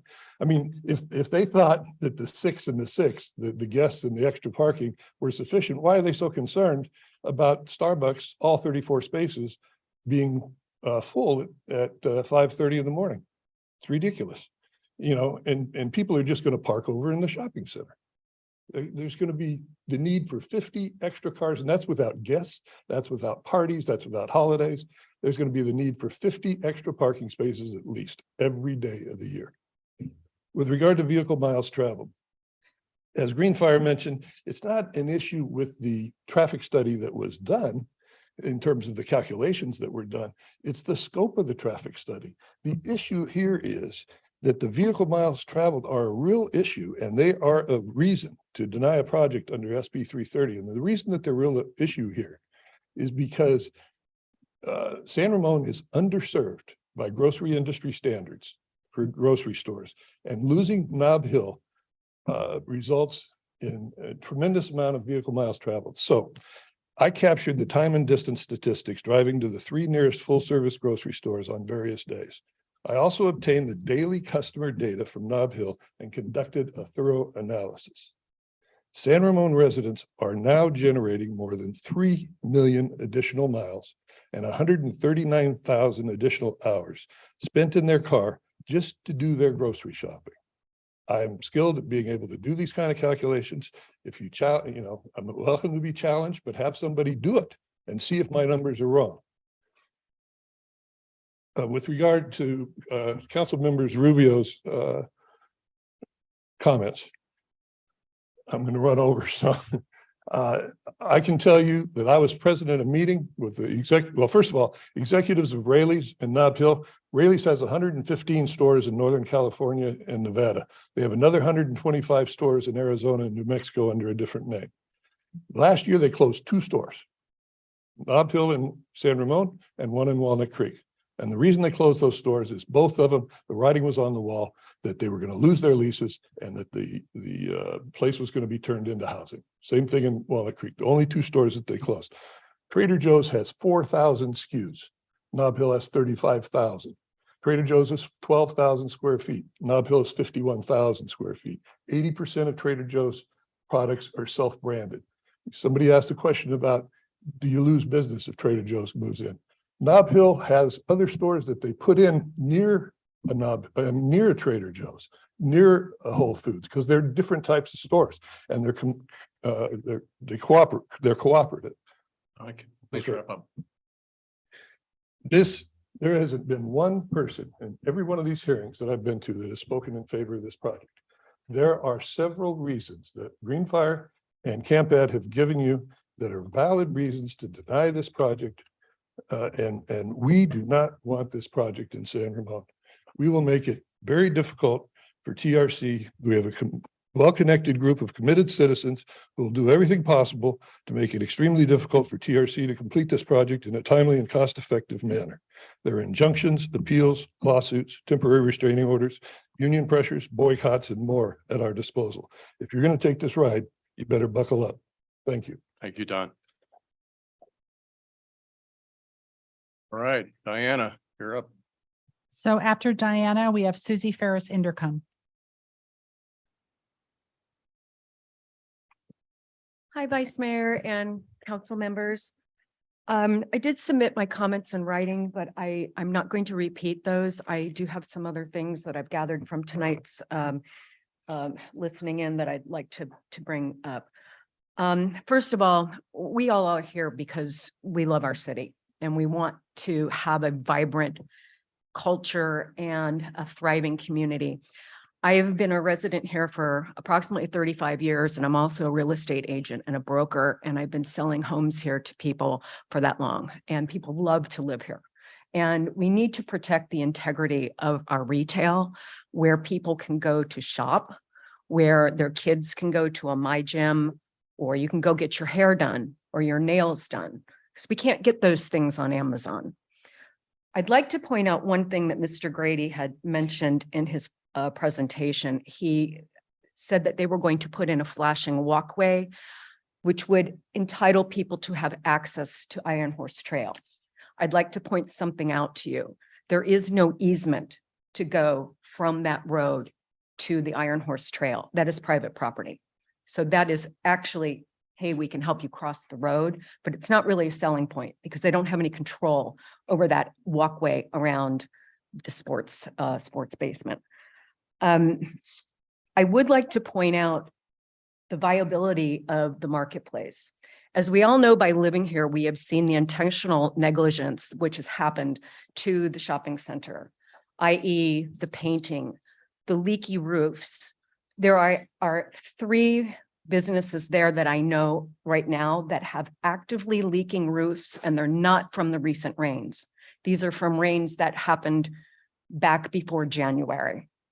And I've been talking with our code compliance department with the city of San Ramon for over a year regarding the aesthetics and what the city can actually do to improve the way that the property looks. So over the course of the last couple years, it's been obvious what TRC's MO has been.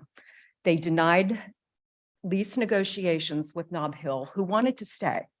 They wanted to put a facelift on the grocery store to attract more people. They wanted to invest a couple $1 million to put in a facelift on the store, but they wouldn't do that if they didn't have a long-term lease. So common sense is, why am I going to put money into a building if I'm going to be forced out in a year? So long story short is, if you look at how the deferred maintenance of the plaza has been intentional negligence, they've actually forced out tenants and made it very difficult for them to do business there. So therefore, for them to say that they've got a failing shopping center is, shame on you. You've created your own demise. So now you want to subdivide this. I don't want to go over the general plan issues again, but I do want to make a comment. On January 12th, the commission unanimously agreed that a master plan providing a long-term vision, i.e. 25 years plus, along the lines of City Walk, encompassing the entire 16-acre of marketplace identified in the general plan and owned by TRC, is needed as a condition of approval for consideration of this project. That was on January 12th. Thank you for your time. Thank you, Diane. Okay. Susie, you're up. After Susie, we have Taiwan Country. Good evening, council members. You all know who I am, and I've certainly submitted many, many documents to you with my arguments, citing a lot of the points that have been made tonight, so I'm not going to do that. What I do want to clarify, though, is a couple of things that I think people have assumed. The Planning Commission approval was not unanimous. In fact, it was quite divided, and it was really worth going back, looking at the video on that, because there was a lot of controversy over that. So I want you to be very clear that it was not unanimous. The second thing is, I was just recently, I'm on the Housing Advisory Committee. I was invited to a joint meeting at City Center, Community Hall, with the Environmental Development Advisory Committee. So it was HAC and EDAC. And a lot of the conversation that came up on that was related to Chevron Park and how they envision some of the retail that will go in the new Chevron Park thing. And most of it is going to be vertical mixed use, and definitely looking at something like lesser cost, not quite city center cost. And one of the reasons they gave for that is that they had heard us in terms of city center and affordability. But that's a 10 to 15-year plan before that ever comes in. The rest of City Walk is a 20 to 25-year plan before that mixed use retail comes in along the street that runs down going towards the Marriott Hotel. There's going to be some vertical mixed use put in there, but that's 20, 25 years out. In the meantime, that leaves Central San Ramon with very little retail, especially if you let this go. And one of the other points that kept coming out, and some of the people that we picked up as members on CAMPAD were students at Cal High and Doherty High. And a lot of the complaint was that with the loss of Nob Hill, these kids have no place to go. Target is now where they're going, and that's way out of their way. So again, it goes back to, what do we envision for this city and how do we envision it? And just one more point of clarification related to Nob Hill. You have to remember that TRC had already submitted plans for that massive apartment complex. So they'd already put out there that they wanted to get rid of the housing. So that was one of the reasons Nob Hill was determined they either needed to get a favorable long-term lease, or it wasn't feasible for them to stay if it was going to be replaced with housing. Please do not approve this. Thank you. Thank you, Susan. And this is our last speaker. Okay, thank you. I can't help but wonder what Councilmember Perkins said. If loud voices do not convince minds, then what kind of noise does? Maybe ka-ching ka-ching? the sounds of money, I can't help but wonder sometimes if our city staff or even our engineers, probably who is on one of the international employees union whose benefits you just augmented tonight. Otherwise, why would any government in their right mind violate their own laws? What did you violate? Your own master plan. There are hierarchy in ordinances and in any laws in this land we call the United States of America. All of your city policies really, in terms of development, should derive from the master plans, which is very simple. It is a very simple, very general language which designate Bollinger Canyon as the city's premier retail corridor, to include shopping centers and to promote commercial services. Why would you guys be in your right mind if you're not bribed? Approve such kind of plan. You think Trader Joe's can replace Nob Hills? Let me tell you what the residents are losing. They're losing the florals. They're losing the full meat department. They're losing a better stocked pharmaceutical area. Trader Joe's cannot replace Nob Hills. Furthermore, I am from the Doherty Valley community. From where I live to access 680 is truly already hell on earth. It takes at least 10 minutes or more. Now you guys have those toothpick dividers that if one person makes one mistake, we're all done for. And now you want to mess with us at the Acosta intersection? What convinced you, may I ask you, Councilmember Perkins, if loud voices do not convince minds, what does? What does? The interpretation that Planning Commissioner Wallace just shared earlier regarding the Constitution piece, I think, that was addressed by Councilmember Rubio. I really appreciate you, by the way. You obviously strike to me as you have read everything in detail, and I really appreciate your very intellectual and cognitively inspiring questions. So one of your questions pertained to the Constitution that the staff cited. I wanted to laugh back there. Must be employees hired from communist China, because the Constitution exists for the people, not for the government, for crying out loud. Thank you for your time. Oh, by the way, I don't expect you to support us, because in your agenda, you've already stated deny, shame on you. Thank you. Okay, any other speakers in the room? You said that was the last speaker here? That was the last speaker card. Anyone on Zoom? We have 3 hands raised on Zoom. The first is Greg Carr. Okay, go ahead, Greg. Yes, I'm Greg Carr, 37-year resident of this burg, ex-mayor, ex-council member. I want to publicly commend Planning Commissioner Jean Kuznick for her denial vote for the project. I appreciate that. I agree with her in terms of her denial. This housing project is the wrong project for this site, period. Seems that CampPad and all their adherents, they feel the same way. So much so that they hire an attorney to help them out in finding ways to point out the failings of the project. I had an observation. It seems like city planning staff in this city, in the 37 years I've been here, never changes. Their staff report reads like the developer wrote it. Then they have the gall, as you know, Helen just pointed out, to make a recommendation that seemingly always benefits the developer instead of being, neutral and trying to be helpful to the citizenry who are speaking out about something.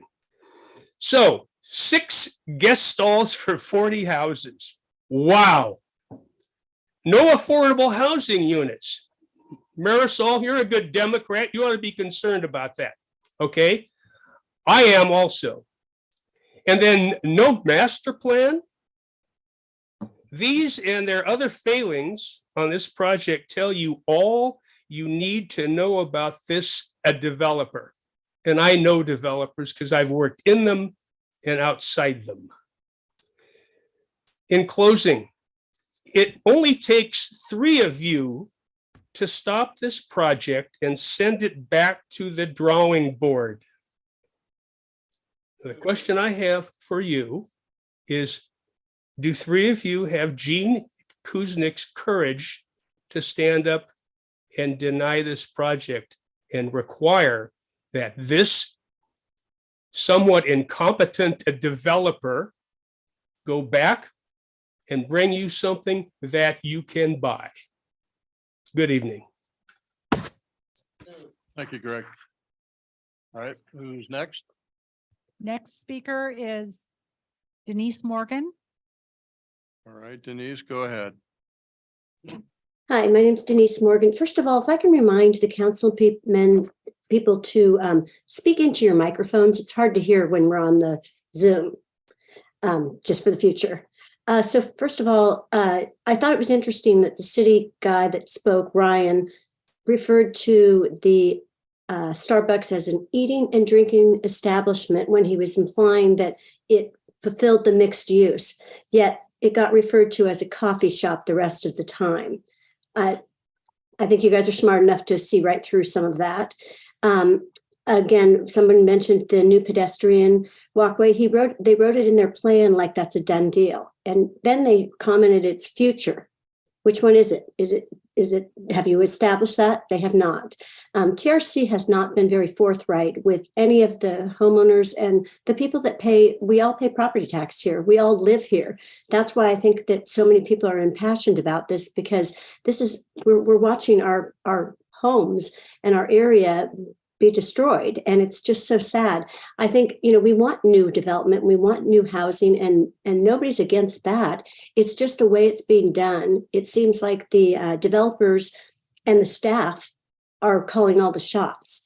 When the Planning Commission told us literally, our hands are tied, that was embarrassing to me and horrifying. Their hands are tied, then why put us through all this? Why are you even asking anybody? And why have these commissions if all of the planning of the businesses are going to go downhill because the TRCs of the world are going to just keep themselves in business?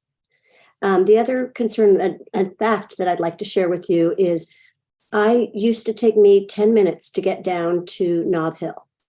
That was leaving my house, getting in my car, driving in my area that is heavy residential, so it takes a little while, driving down Bollinger and going to Nob Hill. It now takes me 25 minutes just to get over to one of the Safeways. That doesn't include, that's drive time. That's out of my driveway and into the parking lot. I haven't even parked the car yet. I have to be honest, I think if this does pass, I'm not going to feel badly about not shopping or purchasing anything in San Ramon, because what you're telling us is that we're not important and you're getting rid of all the retail. So I'll go to a city that establishes that it's important. Thank you. Thank you. Next speaker. Jim Blickenstaff. All right, Jim, you're up. Good evening, council. I submitted written comments earlier, 14 points. And as I was writing that comment letter, I realized there are a lot of issues with this plan, serious issues that do not speak in its favor. In fact, as I went through the list again, I could have kept going with the letter. There was so many of them. So anyway, I can't cover that in 3 minutes, but I wanted to know, basically, my perspective is there is no upside to this plan. And it starts with the raw fact that it requires the destruction of a shopping center, of a viable shopping center, Nob Hill, that has been there for years and replacing it with condos, 40 to 44 condos. That, as a matter of common sense, is absurd for a city to think that's a good idea, especially for a location where you plan to grow in that area by another 12,000 people over the next number of years. So that's the starting of the common sense part of it. Then that part, to the dismay of your citizens, is reinforced by your general plan. The general plan is called the Constitution of the city. And here we have staff actually looking at it as more convenience, window dressing to be observed when they want to, and to be ignored when it's convenient for them. It's the Constitution that has to be respected. And SB 330, or whatever the states come up with, have not ruled out your adherence to your general plan, independent of whatever they're doing on behalf of special interests in Sacramento. And the fact you're kind of blowing off the general plan is extra troubling for a project that pretty much has no upside. And then there's a problem with CEQA. I won't get into details. You already know that, some of those. Traffic is a huge one. And it's a matter of denial if you're not looking at what this is going to do to traffic in the near future and in the long future. Without that center there, you're going to have automatic problems. And then there's parking. I don't even know where to start with this, but the bottom line is parking is absurd. Now, if you add 80 units to the garage, which the state says you can do, you now have a total of 16 parking places that disappear. 4 for the house that has the ADU and 4 for the ADU. So because there's 4 times, anyway, 16. So now you have multiplied your problem with parking by ADUs. So what's that happen? I see no solutions here, even for parking without them. And then there's a safety factor with parking. When somebody's parking at a party for whatever occasion, they're going to have to park far away from the house because they won't have any place to park there. Some will park illegally. That's just the way it'll be. And that'll constrict emergency vehicles. That's a whole other story. But as they walk late at night back to their car, there's now a safety issue because they couldn't just go outside and get in the car next to the driveway or somewhere because there is no driveway. So there's a safety issue with walking to a car in an unsecured area of quite a distance, maybe hundreds of yards from the house. And that when you get safety issues that are coming up because parking's so bad, you've opened up a whole nother can of worms. So Green Fire is giving a lot of options here to do the right thing by the residents, which made very clear what they want. And your hands are not tied. You have options. Staff is suggesting you ignore them. City attorney is suggesting you ignore them. Citizens say you have viable options to do the right thing, legally sound arguments. So I suggest you do the right thing. Thank you. Thank you, Jim. Joyce Carr. Okay, Joyce, go ahead. Good evening. Thank you for giving me this opportunity to speak. I wrote before the meeting started what I was going to say, and now I've taken so many notes that this is kind of a jumble. But anyway, I just wanted to begin by saying that I'm not going to spend a lot of time repeating what has already been said, but I do stress, and we've been stressing this for a long time, I'm a member of CAMPAD, how important it is to have a grocery store at the marketplace. You're putting all that new housing very close to the marketplace and taking a full service grocery store out. That makes no sense to me at all. You have to have the grocery store there. Also, just as council members, as elected council members, you were elected not to just listen to what staff says or I'm sorry. Oh, listen to what someone tells you. You can listen to what others tell you, but you must listen to your constituents. And I'll tell you, I attend every meeting on this I have for years, and there are so many brilliant minds out there. All of you who spoke tonight, I mean, I'm so impressed with every single one of you. And you need to listen to them and then make the wise decision. Don't make the decision you think you have to make or you're being pressured to make. There should be a master plan. Then maybe that wouldn't be such a problem. Just a couple of things that I wanted to also say was the parking. Try going down your street and look and see how many people park their 2 cars in the garage. At most homes, there are boxes in garages. People are not parking their cars in their garages. And here you're wanting to put these condos in that have just these two spaces in a garage. I don't understand that. They do not use those for cars. They use them for other things. So as I said, they use their garages for storage. We need this grocery store very, very badly. Ariel Strauss, wow, my hat goes off to you. You did a fantastic job tonight. Whoa, everybody did, but Ariel, boy, you really know your stuff. Also, as far as that parking thing goes, I think that people are going day or night, no matter what time it is, day or night. I think people are going to park their car where they see an opening. Whether it's a Starbucks parking spot or somebody else's parking spot that lives there or something, I think they're going to just park where they see an open space. So please keep all of this in mind. And we've been asking for this master plan for a long time. We've never seen it. That would have been nice to have had that. But please, please, my last comment is do not vote for this. It is not a good plan. And it will not do anything to enhance our beautiful city of San Ramon. Thank you. Thank you, Joyce. Okay, next speaker. There are no more hands raised. Okay. Then at this time, I will close the public. Oh, do we have a hand raised? I'm sorry. 5 seconds. No, we're not going to. Through the vice mayor. Thank you so much. Excuse me, Steve. through the vice mayor, we do still have rebuttal from both of the appellants.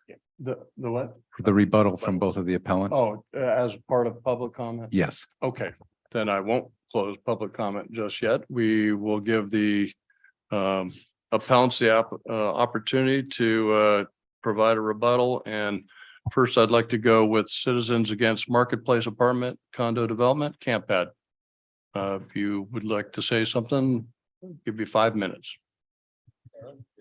Go ahead. Expressing interest in finding the location, but they can't. Thank you, Vice Mayor. Thank you, council members. I think it's clear where the residents, I apologize. I think it's clear where the residents of San Ramon stand and how they understand the project. I think also, as stated by the commissioners, that the constitutional issues, the taking, the equal protection questions, they're not serious problems. They're not even serious arguments. The question really comes down to what the council decides is appropriate thing to do.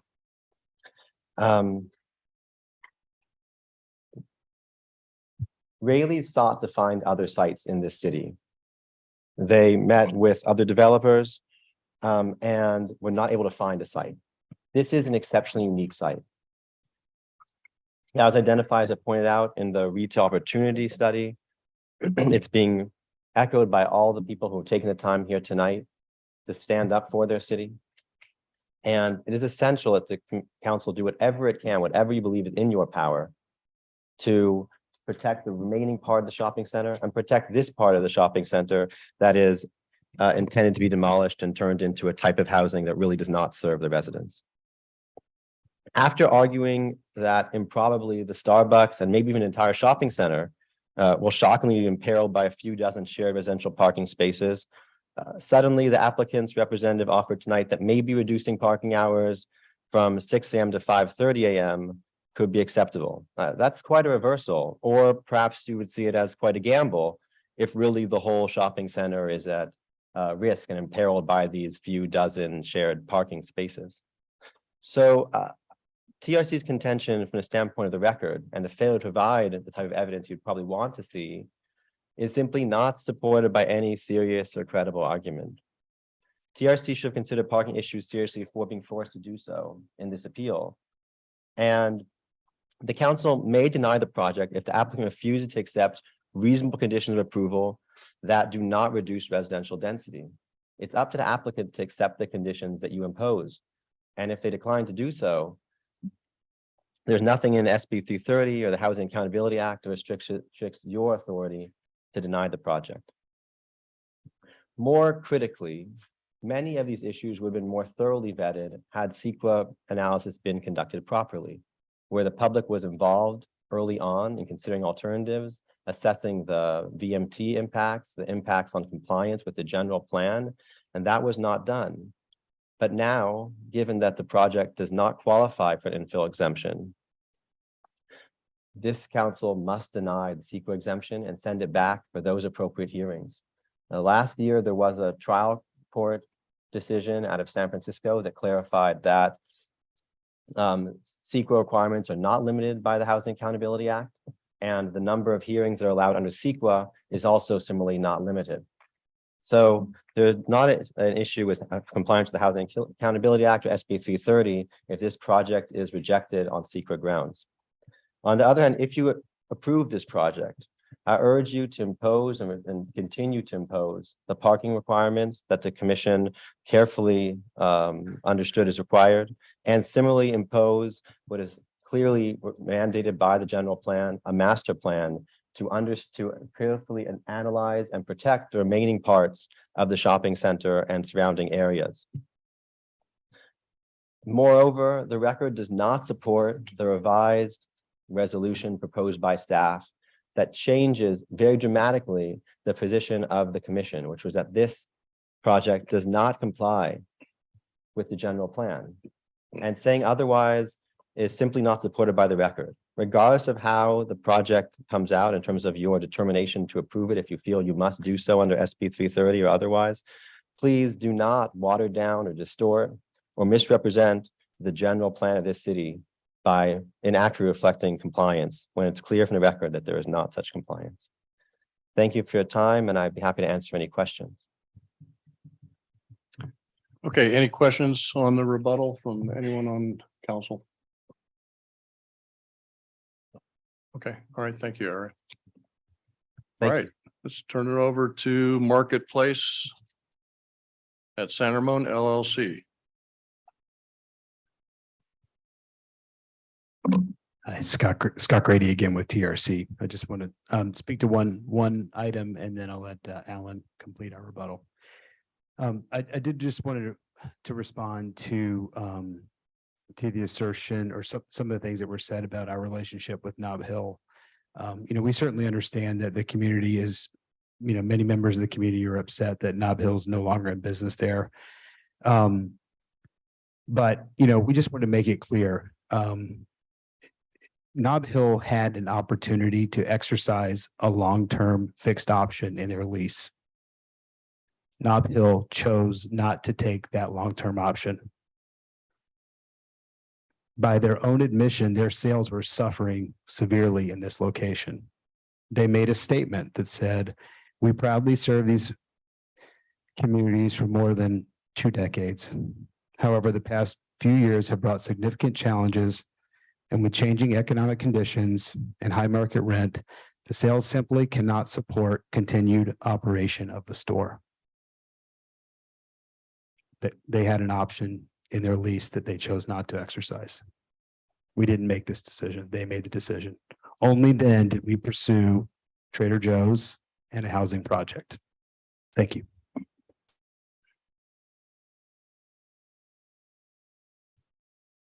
I'll just briefly, Alan Murphy for the applicant. I'll just briefly address a few points. Very quickly, just to clarify, under the second option that the applicant presented, the alternative the applicant would not prefer, that was the option where the applicant indicated an openness to having hours of operation be shifted to end at 5:30 a.m. That was only under that second alternative for those 6 spaces. I just want to make that quite clear in response to a comment by CAMPAD's representative. Going to the shared parking condition, Just to back up, of course, as the council understands, a city must have the authority to impose any condition of approval. And so when thinking about the shared parking condition, I think it's helpful to think through the possible sources of authority. One possible source of authority might be to mitigate impacts. And here, there simply has been no evidence presented of any impacts related to additional parking, no evidence that there would be extra cars here.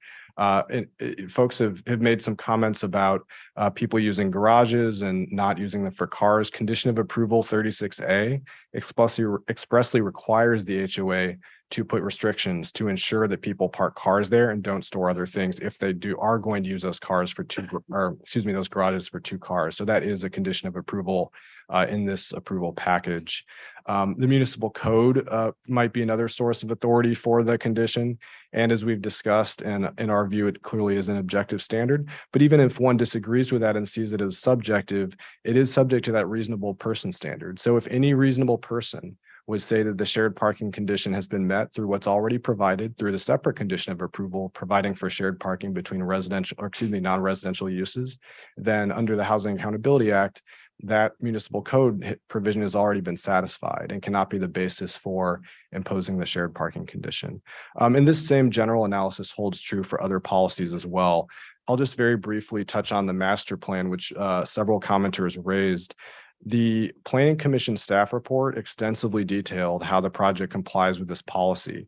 And so under this reasonable person standard, again, if any reasonable person, and there are a number of reasonable folks on your staff who have weighed in clearly that this project does comply with that standard. And so under that provision, there simply would be no authority to impose a master plan because the general plan already, that provision has already been met through what has been provided.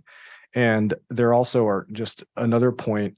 There simply hasn't been any identification of any unaddressed project impacts that the master plan would solve. So there's been a lot of discussion of having a master plan, but there's simply no nexus to any impacts. There's nothing that there's a lot of discussion about having this plan, but no nexus to any project impacts, which is another independent reason why the master plan policy could not be imposed here. There are several others in the letter, happy to discuss it or answer questions if the council has any. And then just as one final point, there was discussion of CEQA as well. And there were a number of non-expert assertions about vehicle miles traveled. And there have been 2 experts who have reviewed this issue. The applicant's traffic engineer, as well as the city's own transportation engineer, both looked at this closely. And a memorandum was prepared that was properly conducted using the Contra Costa Transportation Authority standards, the CCTA model. Those were both informed by the Governor's Office of Planning and Research Technical Advisory on evaluating transportation impacts. So we have multiple studies, multiple transportation engineers weighing in on this. And the evidence simply does not support the claim that removing a grocery supermarket space would cause shoppers' total VMT to increase. There's a Trader Joe's supermarket at the Marketplace Center itself. There are 2 more supermarkets within about a mile of the project site, and 2 supermarkets that plainly are full service are located within about 2 miles. So I just want to address that point very briefly as well. And thank you. I'm available if there are any questions. I do have one. Go ahead. Between yourself and Mr. Grady, are you willing to agree to 12 additional spaces in the 2 locations under the condition that the one adjacent to Starbucks has a 9 p.m. to 5:30 restriction? That's acceptable to us. Thank you. So that would be a total of 18 spaces between the 6 that exist within the project. And well, now we've got the project with the little bump out with 18 in total. So 18 total, and with the stipulation that it says 9 to 5:30. That's acceptable. Okay. Thank you. I just want to clarify one thing. Drive D, is that entry point? I assume this can be a private road. Is that entry point going to be accessible to the public, even though it's a private road, kind of like the road to the north of it. It says And- EVA, doesn't it? And when you mentioned the road to the north, Yeah. which road are we? It's labeled. It's parcel J, but No, it's not labeled. The one by on the other side of Trader Joe's, Montgomery. I believe Montgomery is a public street. Is that, I'm looking to staff. I think that's I believe it's a private road, but my question is, Drive D, is that going to be accessible to the public to use as well, to get access into the marketplace? Or It will remain accessible to the marketplace. So it is intended to serve both the residential component of this mixed use project as well as the remainder of the marketplace center. It's correct. labeled as EVA, which typically means emergency vehicle access. Does that mean, because I know in other places where we have emergency vehicle access, there's a chain across it and the fire department has a key to the lock. Is this EVA allow for all vehicles or just emergency vehicles? It's Well, labeled EVA. Well, there is an emergency vehicle access easement as part of that, but it certainly is not limited. I mean, Drive D is going to serve regular cars for folks coming to the shopping center as well as residents of the 44 unit It's called project. Drive C and Drive B as they exit to the north. In the northeast. Yeah, so to your point, where parcel D and Drive D intersect, right? The northern part of Drive parcel D or Drive C, sorry. The northern part of Drive C says EVA, as does the northern part of Drive B. And we worked closely with the fire department as well as the ACI on a workable solution there. So there's going to be a beveled curb with a landscaping component that can handle the weight of a fire truck. Okay, so it's fire vehicles only. Correct. Okay. Is that what you? And trash technically. Yeah. So On those two are. no, I got that. I'm talking about Right, where EVA it's in here. Marketplace Road. Oh, that's Drive E. yeah. that's regular pavement access. Yeah, where Marketplace to the west of the project hits Drive D. Right. Is that publicly accessible? Absolutely. That's becomes a main entry to the shopping center. Okay, Yes. thank you. Yep. That's all the questions I have. Okay, Marisol, anything? Sure.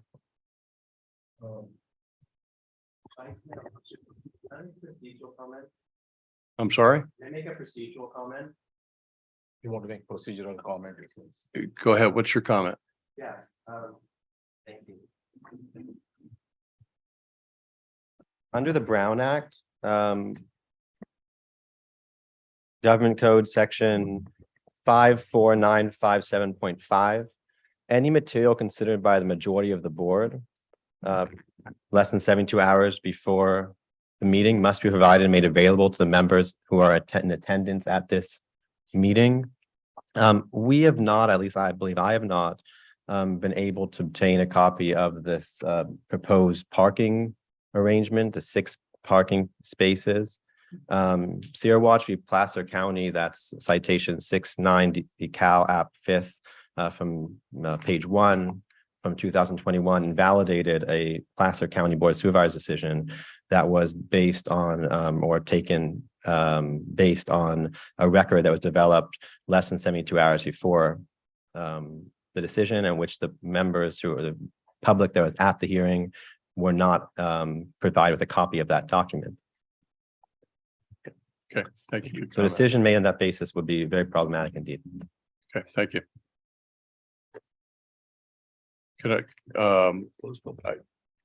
let me just get a clarification from the city attorney on the aspect of this as a de novo hearing on the applicability of the comment we just heard. Yes, this is a de novo hearing. This material was presented here to the council for the first time. I I don't see any Brown Act implications of considering the material as it was presented. Okay, thank you. You have questions? Well, I don't have any questions. Sorry, I don't have any questions. Close public hearing. Okay, then at this time, I'd like to entertain a motion to close the public hearing. Okay, we have mover, Councilmember Perkins, second by Councilmember Rubio.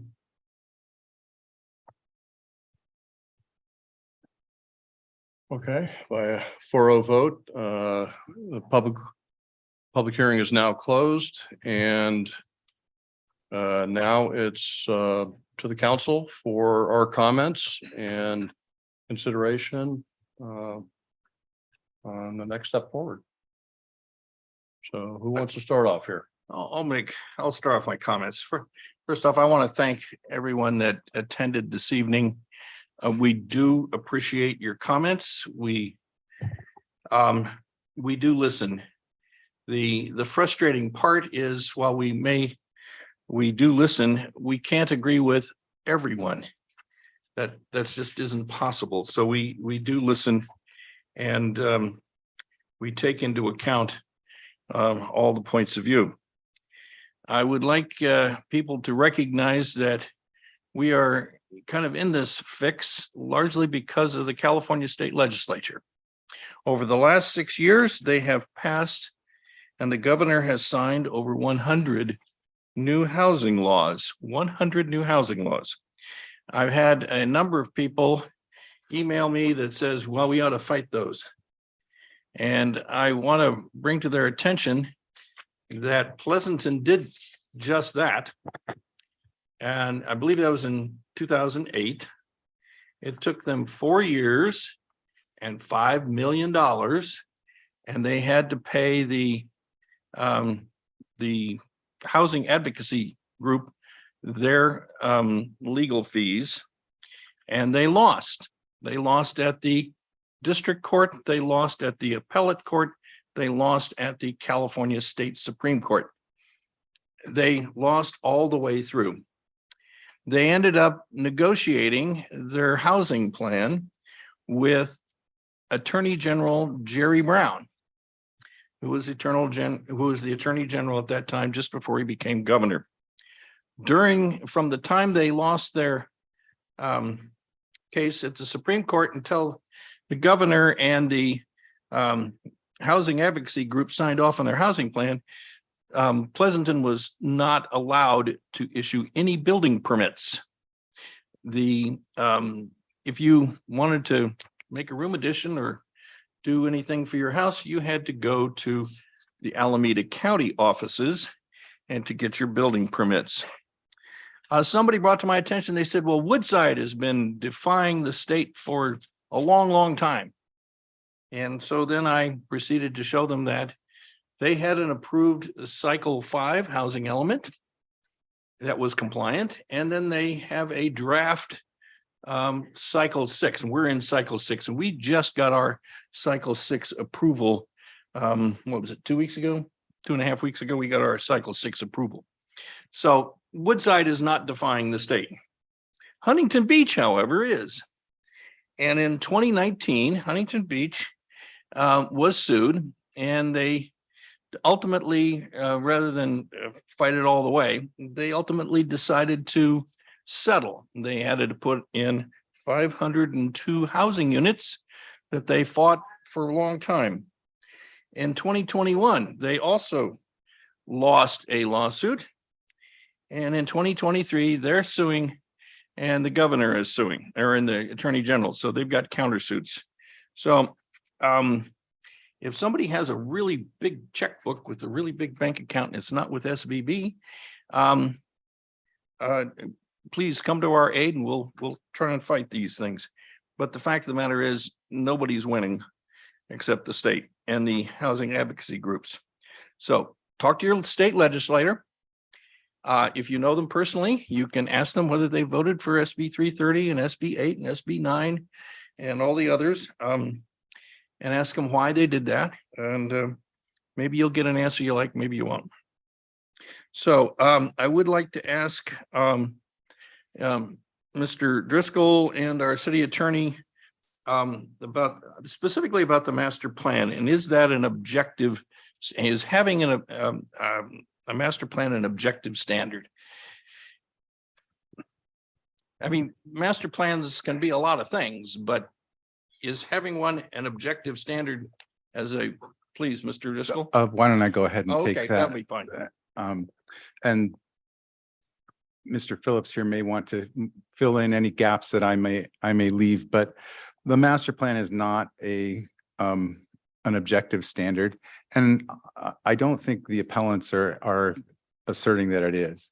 I think the assertion is that the master plan requirement is subjective, but that under SB 330, they could apply the a condition of approval to require a master plan. The problem with that is that, as has been pointed out earlier today, there is no definition for a master plan. So there is no way for an applicant to really understand going forward what it would take to comply with the condition of approval requiring one. It is true that you can apply non-objective conditions, but the city also has an obligation to apply conditions that are straightforward enough for an applicant to know exactly what it would take to comply. So a condition for a master plan would necessarily be an iterative process whereby you would, the applicant would have to submit whatever they figure their idea would be of what would be compliant. And then I believe that Mr. Strauss had asked in his documents submitted that these be submitted to some hearing body to discuss whether or not it was compliant. This is clearly not a lawful condition in order to put an applicant through a separate process whereby the condition of approval itself has to be defined and refined as the applicant goes through the approval process. Okay, thank you. I have some comments for my friends on the Planning Commission. And I like to think of them as my friends, and I hope we can still be friends. They put in a lot of hard work on this and a lot of thought, and there is still a lot of work to be done. One of the main things that this particular process has brought out is we need a very comprehensive set of objective standards so that a applicant will know that if we want a parking that includes the residential portion as well as any others, that it states so explicitly. And the very fact that we have people that disagree on whether this standard has been met means that it's not an objective standard the way it's written. And I'm sad to say that I'm grateful that TRC has added 12 spaces that will have 18, which is probably still inadequate. But I hope that in the future, they won't be towing cars that exceed the 18. Something I want to tell the planning department, as well as the planning commission, that when you have a relationship that's important to you, many, many times it's more important to make it right than to be right. If you have a spouse or a partner or something, and you know, by golly, you're right, but you still disagree, if you want that relationship to continue, you recognize that it's more important to make it right than to be right. And so I would like the planning department to work, and that includes the director and the department head and all the planners, to find a way to work with the planning commission so that they can make it right. All right. On the parking thing, one of the other issues, if you're familiar with the neighborhood called Fioli, you'll know that there was a parking problem out there, and they were parking in the adjacent residential area. And the people that lived in the adjacent area found that they couldn't put their garbage cans out on the street. They couldn't have guests park. They couldn't park their third car. They were running into all kinds of problems. We ultimately created a parking zone so that the people who lived in Fioli could no longer park in the adjacent neighborhood. We ran into the same problem with the two neighborhoods called Travari and Maravella. And we imposed a parking permit system out there simply because the people in Maravella were parking in Travari and they weren't parking in their own neighborhood. And it caused a substantial problem and a lot of hard feelings. Ultimately, we imposed a parking permit system, which first forced the Maravella people to park in their own neighborhood or find another neighborhood to park in. I don't want that to happen again. When you see it, you understand it. And one of the objective standards I hope we have in the future recognizes neighborhoods that don't have on-street parking or driveways. Because as we've seen, Mr. Wallace went out and counted his neighbors and others have counted their own neighborhood. I know what it looks like in my own neighborhood. There's lots of cars parked in driveways and parked on the street. And to expect everyone that's going to have an empty garage for both cars is just not reasonable, particularly when you have a 4-bedroom house. For Camp Pad, I want to tell you that I'm very sympathetic to your position. But your appeal did not identify non-compliance with the objective standards as required by SB 330. The objections you had are real. It's not that they aren't real.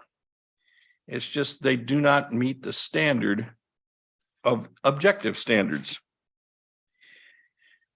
This project demolishes a very useful retail system. This project does not add value to San Ramon. And now I want to address TRC. And I've tried over the years to bring to your attention the horrible maintenance, and I've taken pictures of it over time, of the horrible, horrible maintenance that you people neglect at that facility. If you want to see the pictures, I've got them right here of the horrible maintenance. Bricks themselves, they're in good shape, but bricks should be. They should last 50 or 100 years. It's the windowsills and the paint that is just horrible. And it's been that way for more than a decade. You guys do a terrible job of maintenance out there. And it doesn't cost a lot to have a contract to go out there and fix the windows and paint them. It's an abomination. This is a town that has higher standards, and you clearly don't meet them. In the past 2 years, I've received probably 1,000 emails. Now, this goes back to the time when you were going to put in a few hundreds of places in a 5-story structure. And every one of the emails I've received over these past 2 years has been in opposition. Every single one. And never in the 19 years that I've been on council have I seen such unanimous opposition. Jim Blickenstaff had it right. There is no upside to this project. You guys may make a few $1 million out of this. You'll probably be thrilled with that, and somebody in your board of directors, and you may even get a bonus, who knows? But this is not a good plan. It does not serve the citizens of San Ramon. It does not add value. You have no community support here, none. How does it feel to go build a project in a community knowing that you have no community support? You have the law, but you have no community support. Somewhere in a boardroom or a meeting room, somebody said, let's go build some houses over here and they pencil it out and we'll make a few $1 million. Nobody asked whether you should build it. You just said, can I build it? And how many millions of dollars can we make? You are imposing your will on San Ramon. You're imposing your will on this community, not because we invited you. You're imposing your will. Just as Vladimir Putin and Russia are imposing their will on Ukraine. You think that's an exaggeration, but the only real difference is Putin is using bullets and missiles and artillery, and you're using bulldozers. You're going to demolish a grocery store that should be put to good use. We are going to have over 5,000 more, over 6,000 more housing units built within a mile of this project over in Bishop Ranch and the surrounding area. We're going to have over 5,000 new units. And those people are going to go shopping. And they're not going to go shopping. They'll Trader Joe's will see a bump as it goes. But you've decided to demolish a grocery store. And I want you to go home tonight and ask your partner or your spouse and tell them that the grocery store that they used last week to buy the groceries that go into your refrigerator and go on your table, you are going to demolish that grocery store and you're going to replace that grocery store with 40 houses and see if they think, wow, that's a great idea. You're going to ruin the grocery store that I use every week. And you're going to think that's a great idea because I can. I want you to make two promises to me. I want you to promise me that you won't have a groundbreaking ceremony and you won't have a ribbon cutting ceremony because there should be no ceremony with this project. And I don't know how you can sleep with your at night. How does it feel to be uniformly despised in San Ramon? Those are my comments. Yeah, thank you. Who's next? Sridhar? I can go. Thank you everyone for joining us this evening. Thanks to all for your emails, so many emails. As Diana mentioned in public comment, we all here and everyone who was sending emails and all that, the reason is because they love San Ramon. We all love San Ramon. And for me, Marketplace is the first impression of San Ramon. When I moved to San Ramon, the first thing when I went to is our Marketplace with my kids. And when I mentioned this to my kids, they were like so shocked, like how can someone can just do this to such a beautiful place, you know? And also, even for our council goal is to increase the retail. If you see our one of the top goal is to increase the retail, not to lose the retail. But you know, unfortunately, all this is subjective. It's like, as the law of SB 330 says that the laws are created for something good, the pros, but then there are cons, right? As the law says that it is good to address the housing crisis, but at the same time, it addresses saying that the same problem, no affordability housing in this case, or there is no input, pretty much local law cannot do much about whole advising the housing. It is pretty much the control is gone. And also the stakeholders, the key stakeholders here is community. You don't have pretty much any input in this. It's like just taken away all those. So it's very sad how these laws are getting passed and imposing upon our residents as well as the local governments.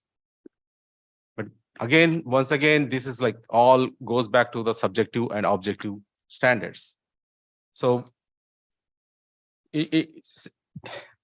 today we can all, as Councilmember Perkins mentioned, today we can be heroes by denying or this, like putting this, making yes on this appeal and become heroes. But what cost is at the cost of our taxpayers?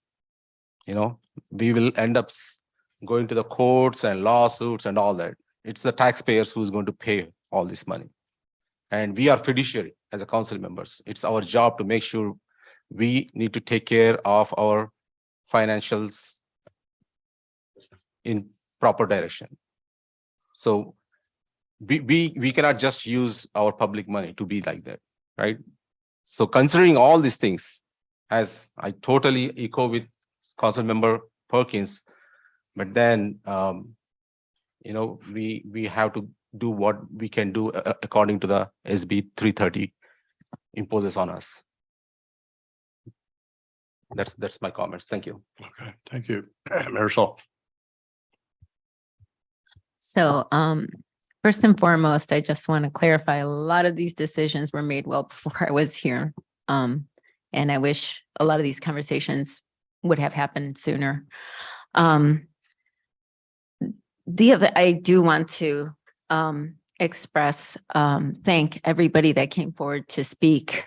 And I want you to know that I empathize and understand where you're coming from, your concerns.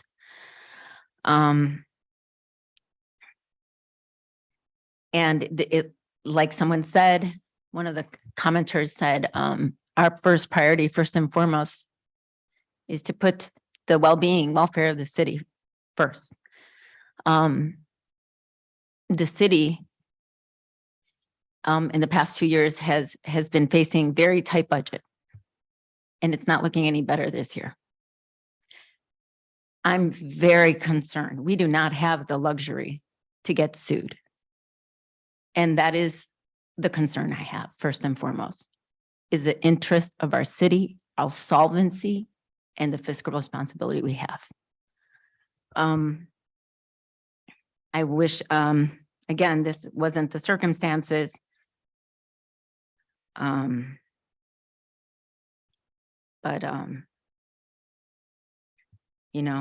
the end of the day, what I will say is, for those cities who can afford to take that risk and are pursuing these efforts to challenge what the state is doing, or perhaps even modify SB 330 going forward, we will be watching that closely, how that proceeds and what happens and transpires with that.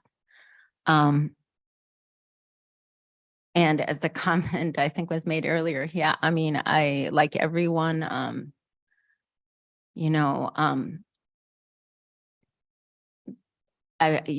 there's some things that, if it were up to me, yeah, I wish we had some, I think it's important for us to have affordable housing so that our, teachers or people who want to live in San Ramon can appreciate and enjoy it the way we get to.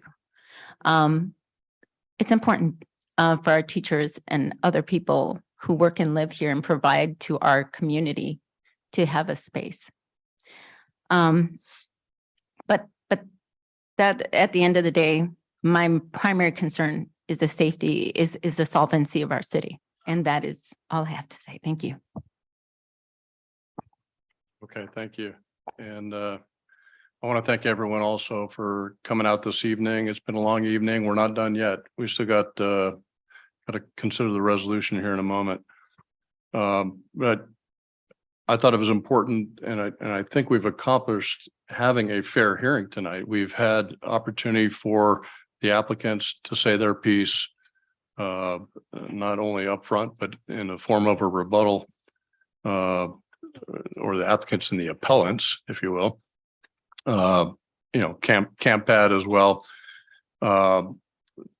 We've heard public testimony. We've gotten written public testimony in our packets. We've read that ahead of time. We have heard the verbal testimony this evening. We had a pretty significant staff report on this one. All told, it was by my count, it was 621 pages, but that included a lot of the site maps and things like that. But it was a pretty detailed packet that we had to go through. We also had the benefit of the commissioners, planning commissioners' findings prior to even this whole case getting to us here.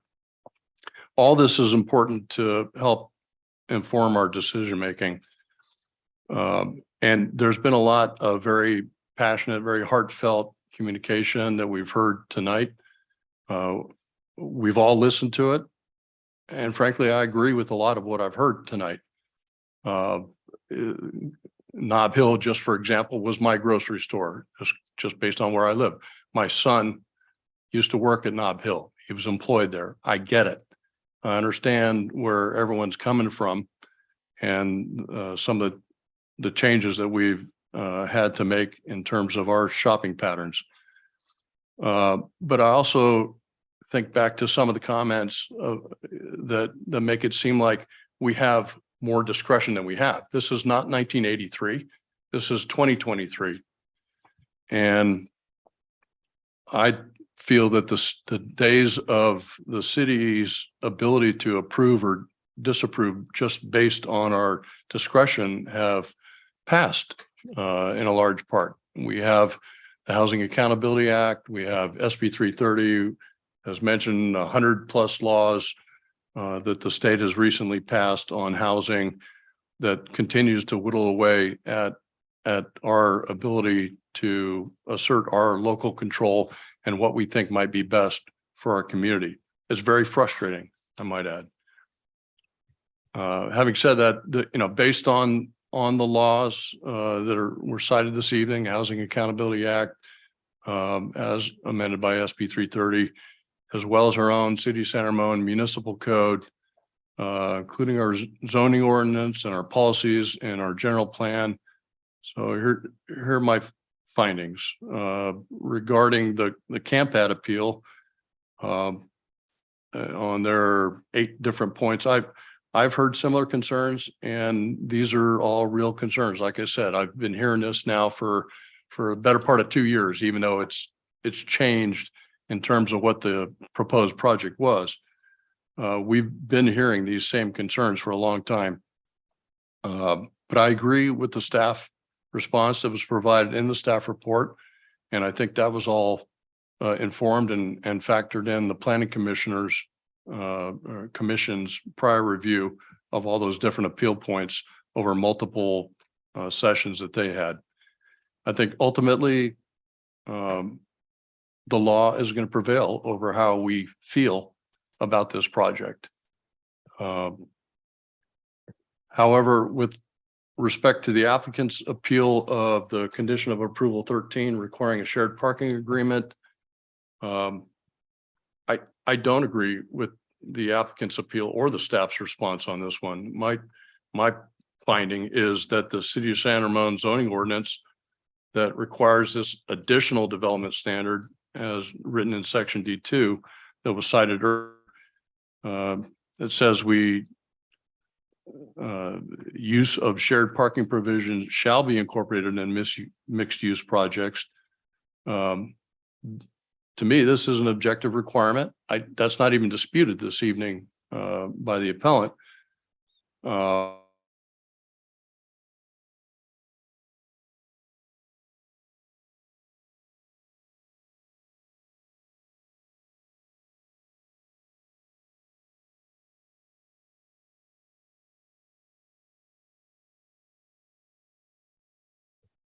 So I would say that, the already existing arrangement that is now documented in the condition of approval 6, that's in the planning commission's approved resolution. It states there'll be a shared parking agreement between 2 non-residential entities. That's condition of approval 6 I'm talking about. So you've got the marketplace at large, and then you've got the drinking and eating establishment, the coffee shop, Starbucks. And from the way I read this is that there must be shared parking agreement between the residential and the non-residential portions that make up the mixed use project site. So as written right now, I can't support the marketplace appeal.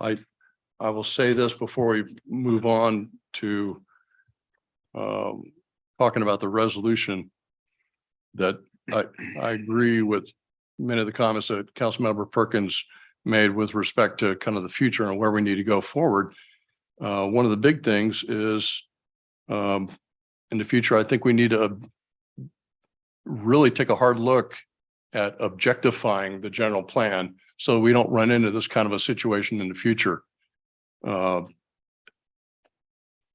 to include really objectifying or somehow defining what a master plan is and defining that master plan requirement for any of the mixed use sites that we have in the city.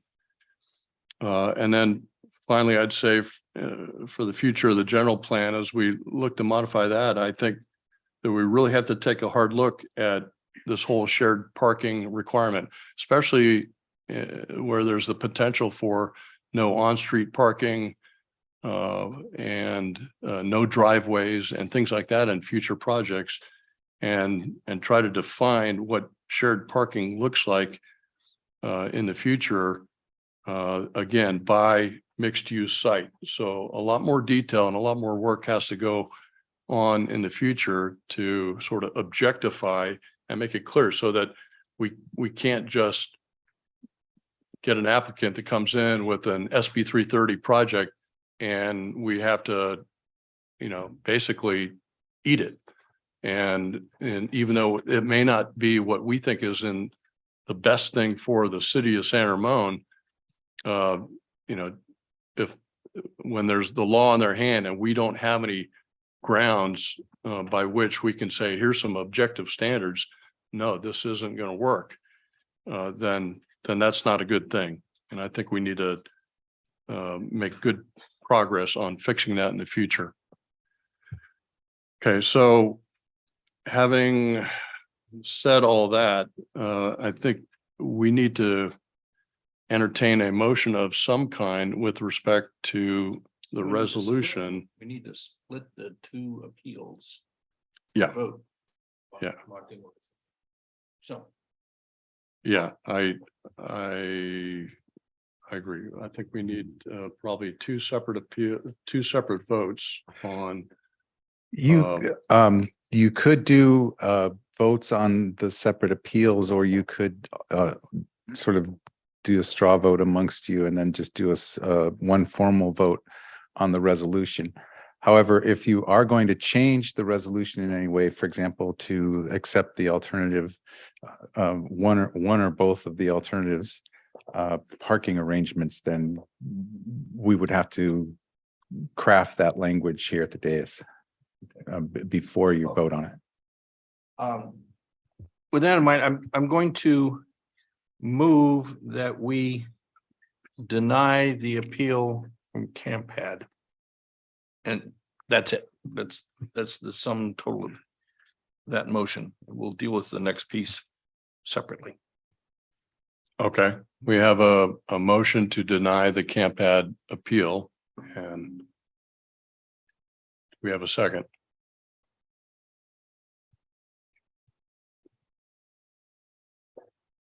Okay, You can say it if you want.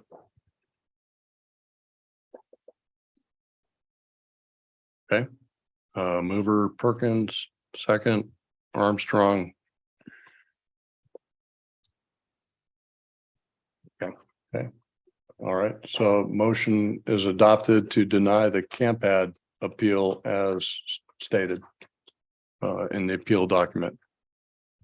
Okay, now to the marketplace appeal and any resolution modifications or conditions of approval, or how we go about that. There's a couple ways to do this. One, we can take a vote on denying the appeal, and if that doesn't pass, then we move on to how do we accept their appeal and craft the motion on that.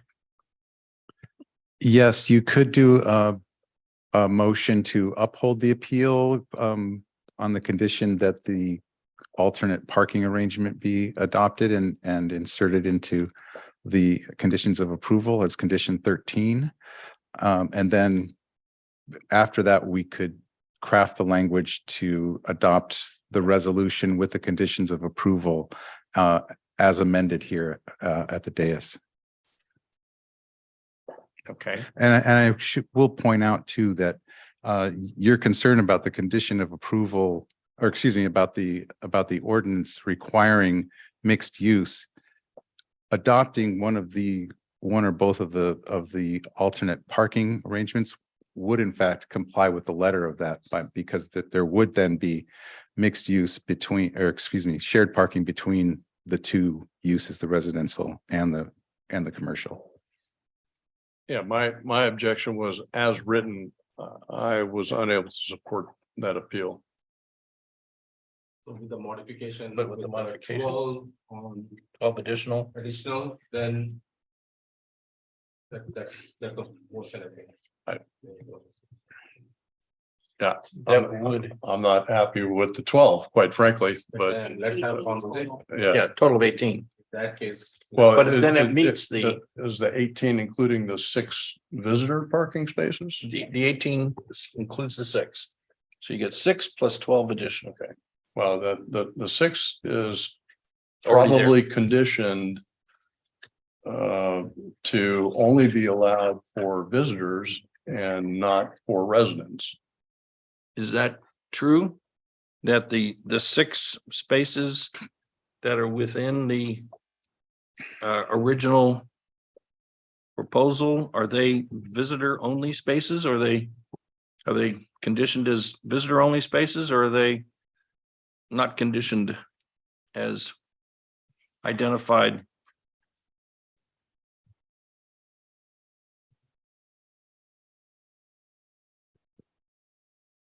I don't know the answer to that. Yeah, I'd like to Yeah, answer. please. Yes, I'm trying to find the condition of approval here. Just one moment. And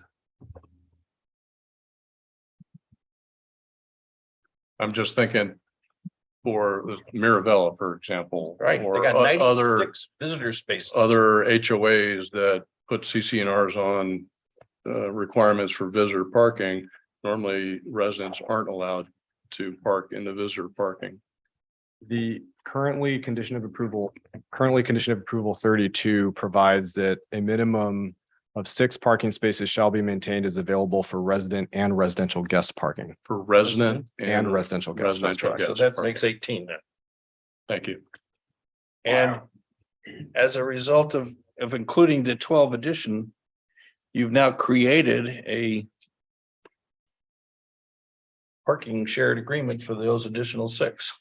Okay, so Just to make sure, so those 12, right, the new 12, The new 12. are they going to be from what time?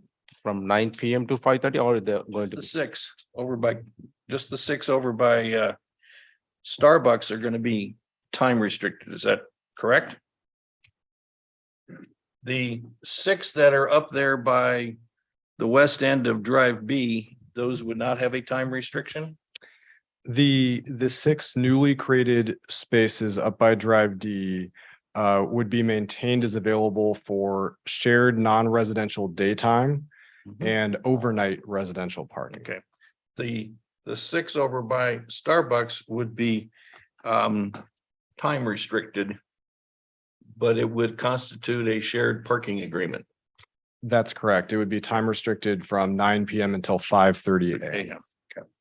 okay, and before you sit, let me ask this question because I don't understand why the northeast corner is under discussion here. Because to me, if it's going to be residential parking over, so I'm talking over in Parcel K by the Starbucks. Those shared parking spots should be closest to the residential, to the condos. To basically for convenience and also for safety. And just one, I don't know, 100 feet less to travel. And accommodates, it makes more sense to me that it's closer to the condos than in the furthest corner away. So I don't understand the rationale on, giving up that spot versus the spot closer to where there's access into the condo area. The significant concern is the coffee shop, and their front door is also close to the residences. So those same spaces that, let's just take 6 that would be closest to the residences are also right by the front door of the coffee shop. And so it ends up, because a coffee shop is a convenience retailer, as Scott mentioned, they really depend on having easy access. People come in quickly, pick up coffee and quickly leave. So they need to have open spaces available right there. Whereas people parking overnight, they'll be leaving their car for some time. And so having, a few additional feet to walk is just not going to affect them in the way that it certainly does affect these kinds of convenience retailers who really need spaces right in front of the store, or else they'll leave. They'll go somewhere else and open their business elsewhere. Okay, I mean, I hear what you're saying, but at 5:30 in the morning, there's not a lot of, I mean, this is the baristas going in there, opening the place up. You don't have a lot of traffic in there. Now by 7:30, you got a lot of people in there. But I don't understand if we're gonna put hours of condition the hours here as well, why we can't still have the spaces closest to the residential area.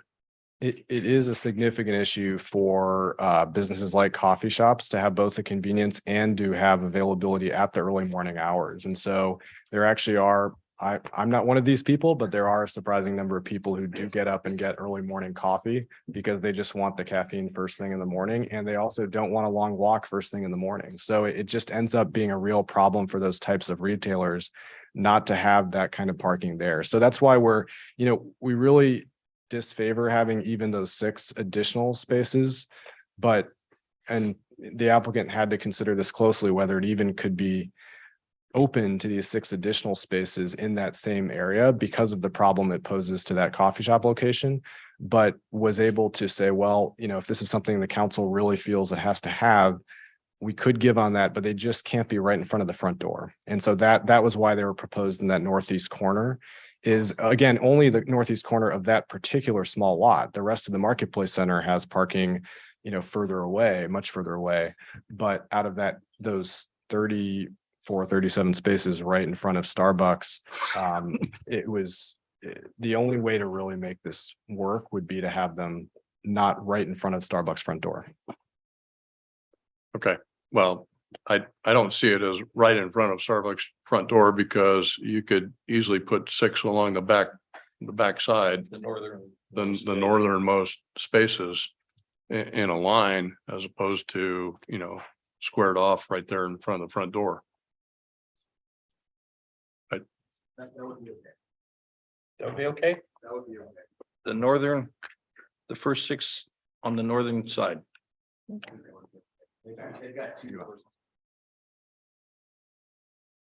They've got several doors on that storefront. So I think that would be okay if we did it on the northern line. Okay. Yeah. Trying to be flexible. Okay, I quite honestly, still, even with that 6, the other new 6, the 6 potential residential / visitor parking, I still think that's under. It is under, not enough spaces for that whole development. But personally, but I appreciate the accommodation there. Okay, any other thoughts on this? I'll make a motion to I guess accept the applicant's appeal as modified by the additional 12 spaces, the shared agreement and the adjustment to 5:30 a.m. Yeah, that's good and then with the understanding that we will be modifying the resolution in the next motion. Yeah. Okay, we have a motion, we have a second. Mover Perkins, second Veros.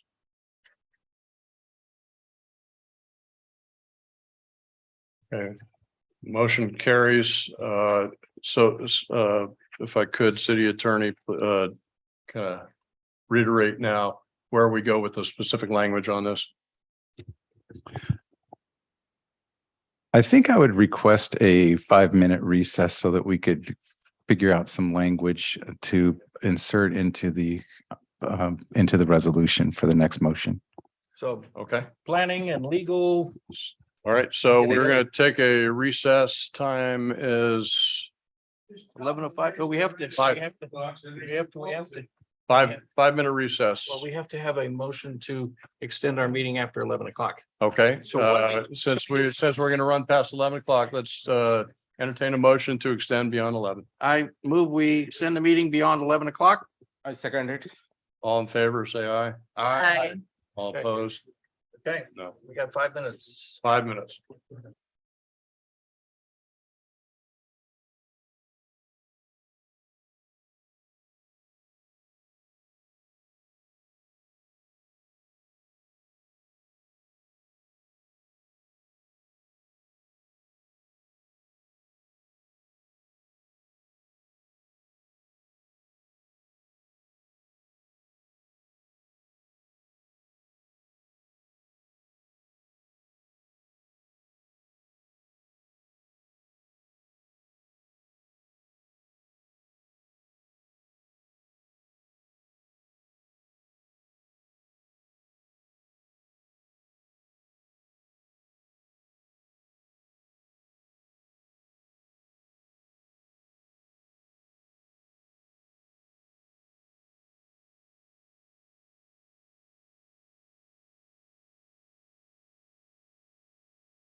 Go ahead and reconvene here and resume our meeting and take us through the approval, but let's try to get something up on a screen if we can to be able to see it. Still not. You had it earlier, didn't you? I thought I saw it up there. It's on the monitor, but it wasn't throwing. But it came with noise. We just turn the volume down. You want to do that? You have a flash drive? There you go. Oh. Yeah, it's so easy to read too. What did I do? Okay, magic. All right, thank There you. we go. All right. All right, so Debbie, go ahead. Let's see what we got here. I'm your scribe at 11:30 at night. I don't have the best typing skills, but we'll try. So condition number one, we have included the red line text towards the bottom of the condition that references the alternative additional shared residential on non-residential parking plan dated March 14th, 2023, as modified to place 6 shared parking spaces on the northern property line, beginning with the first space in the northwest corner. So that on parcel K. And then condition number 13 relates to reinstalling the condition that was presented to the planning or requested by the planning commission. We have modified the time from 9 p.m. to 5:30 a.m. And then we reference back to no fewer than 6 spaces on the proposed project's non-residential parcel, which is parcel K, on the northern property line, beginning with the first space in the northwest corner to match the condition 1. And the balance of that condition remains as it was requested by the planning commission with the parking program. And then there's one more. Okay, we got 6 more to go, right? Wow, I am struggling. Oh, hello. Many monitors. Oops.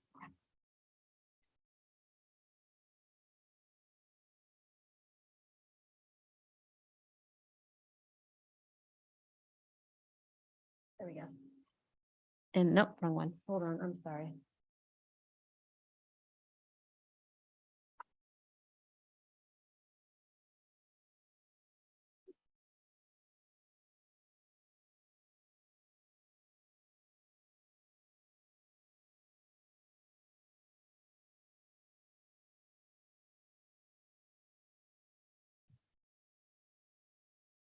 Sorry about that. And then finally, the modification to condition 32 to propose a minimum of 12 parking spaces rather than the 6 that was conditioned previously. And that's the extent of the changes. So those 12 are resident and residential guests, but don't involve a shared parking agreement. The other 6 involve a shared parking agreement with the time limits on it. Correct. Got it. Okay. Yeah. I will move, we approve the resolution as modified with all the APN and other stuff. Okay, we have a motion by Councilmember Perkins. I didn't see who seconded that. Councilmember Rubio. Motion carries 4-0 with the modified language to the resolution. Thank you, Debbie, for projecting that for us, and thank you to the staff and everyone who kind of had their hands in putting that together and helping us get through that. Okay. With that, then we are moving on to interim city manager, item 11, interim city managers and city council members' comments. Thank you, Vice Mayor. The only comment that I have this evening is a quick one. As you know, we had windstorms blow through San Ramon today. Our public services crews have been out there. So far, they've taken care of over 100 trees that have fallen due to the windstorm. So they'll be out there as they do with every storm event, monitoring our creeks and making sure that they take care of any trees that are blocking the roadway. With that, I don't have any other comments for this evening. Okay, all right, thank you. We start with Councilmember Veros for council member comments. March 6th, I attended SWAT meeting. SWAT in Orinda, city of Orinda. We reviewed and approved the draft La Morinda action plan and the draft Tri-Valley action plan and forwarded to CCTA for incorporation into the draft countywide transportation plan. That was done, and then appointed new La Morinda SWAT alternate representative to the Contra Costa Transportation Authority for the two term through January 31st to 2025. The next meeting agenda is not yet published, so there is a possibility of canceling that meeting. We do have Holi on event, not this weekend, but the next coming weekend. So hopefully I'll see you, San Ramon residents and city council leadership there. That's Okay. pretty much from my side. Thank you. All right, thank you. Marisol? I don't really have any comments at the moment. I'm just Okay. Scott? Okay, very briefly, I went to the library foundation meeting. They're financially really healthy. They have 4 scheduled jazz concerts in October. I'm not going to go over them, but October 7, 28, November 18, and December 2. Some of these are renowned people that have Grammys or Grammy nominations. And I went to my first LAFCO meeting. It's a local agency formation commission in Martinez, and we chose to defer dissolution of an El Sobrante CSAR 9 for a year, allowing them to come up with a funding plan. And we also reviewed the 2023-24 budget, which is about $1 million to run LAFCO. And it's split among cities, the county, and the districts. And that's it for my report. Okay, and for me, on the 4th of March, I went to the Teen Job Fair that was sponsored by the Dublin San Ramon Women's Club. It was held down at the Pleasanton Senior Center, and had a really good time, actually, conducting mock interviews for a bunch of the teens. They had some great workshops there. The city of San Ramon had a display desk there talking about some of our summer parks department type temporary jobs and things like that. A lot of the different cities and other employers had a lot of opportunities as well for teens to apply for jobs. On the 6th of March, I attended the Senior Advisory Committee meeting. The primary thing there was go over some of the Encore program benefits and what the benefits of membership, as well as taking a look at the City Lights program that the city has for its volunteer program. And then last week, I participated as part of a mayor's panel with Tri-Valley mayors for Dublin, San Ramon, Danville, Livermore, and Pleasanton.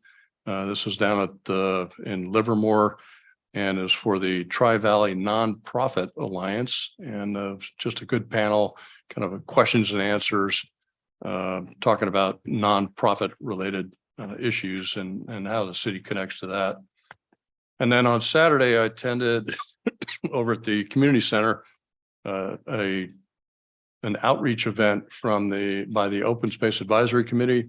It was one of those events where similar to one in the past, but this was looking at San Ramon's open space through the eyes of a photographer. So this was Stephen Joseph, who's a very well-known photographer, does a lot of great work, kind of considered to be the Ansel Adams of the East Bay, and had some great photographs. The city has purchased 75 of his best photographs of the San Ramon open space.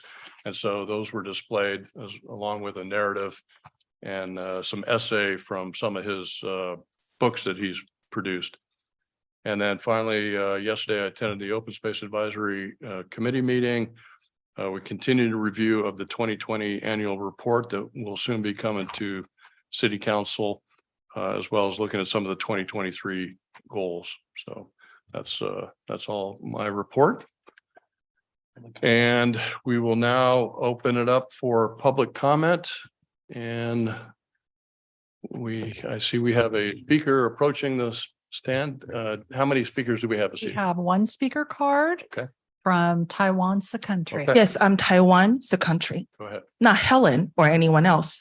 Taiwan's the country. I have a question for a city manager. Thank you for taking care of the trees right away. Actually, on my way here, I saw one down near my community. I didn't know you have 100 trees collected. I'm curious because insolvency was quoted. We are budget conscious. So I'm wondering, do you plan to replant them? Do you plan to do away with them and then you buy more new trees? What is your plan? As a resident, if our city council members are really honest and sincere about taking care of our budget crisis, then I think the right thing to do then is to replant the trees back if it's possible. Thank you. Thank you for that. Okay, we will move on to item Vice 12, Mayor, public comment. Vice Mayor Armstrong, I do believe we may need to make a motion to continue the meeting. Oh, yes. To I move- continue what? To move the meeting, but we're more than a half an hour past 11. So I'll second. I'll move, that we continue the meeting. Oh, Okay. there we go, Marisol. All right, You. we have a move and a second. There you go. All right, I guess we're doing an electronic vote. Okay. Okay, and motion is adopted. We will continue on Till midnight. till midnight, and we will vote again. All right, at this time, we're going to item 12, public comment. If you've not previously spoken under public comment, item 4, please provide a speaker card to the clerk, or please use the raise your hand feature on Zoom or dial 9 on your telephone when it's your turn to talk and called upon. Your remarks will be limited to 3 minutes, and the clock will be running on the Zoom screen. And speaker's microphone will be muted once a lot of time has expired.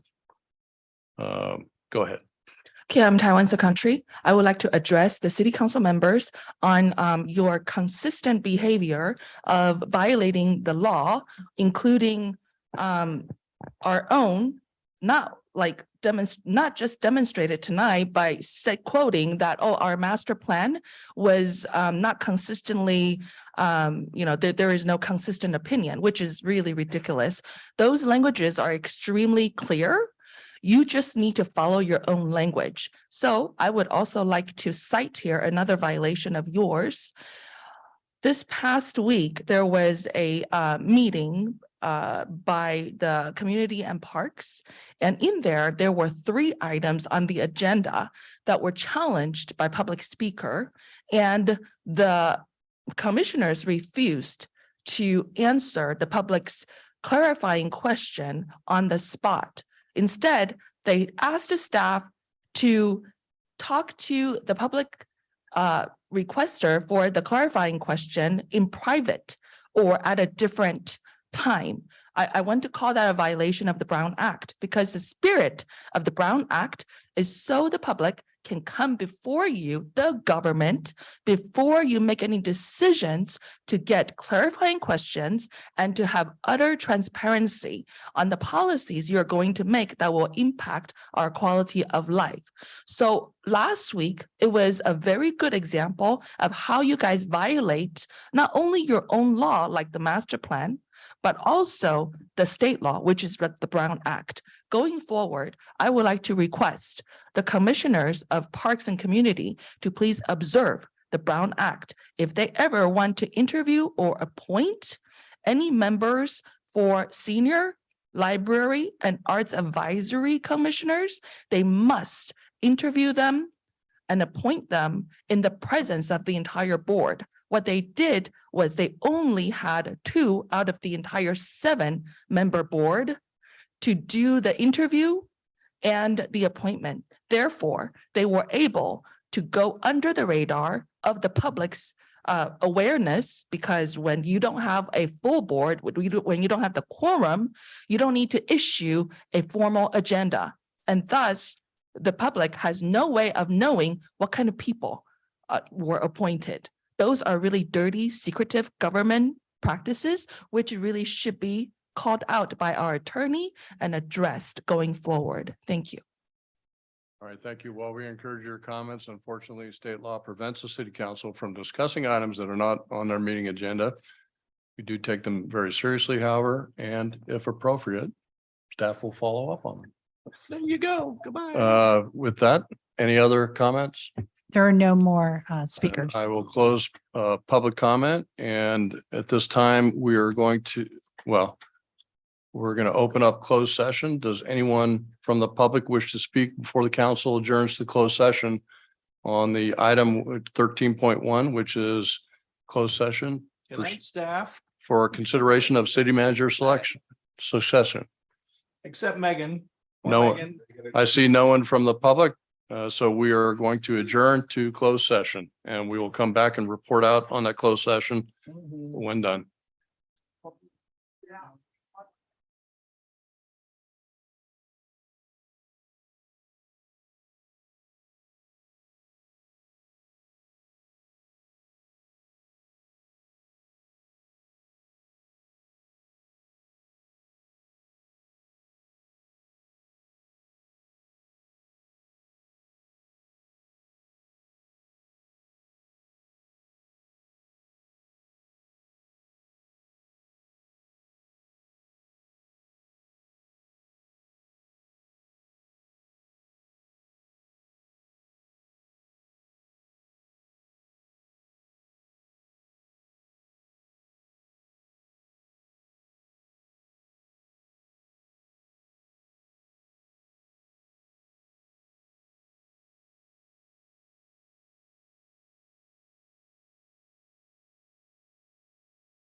The city council met in closed session and gave direction to staff, and we have nothing to report at this time. With that, we'll move to item 14, adjournment. This meeting of the city council is adjourned till next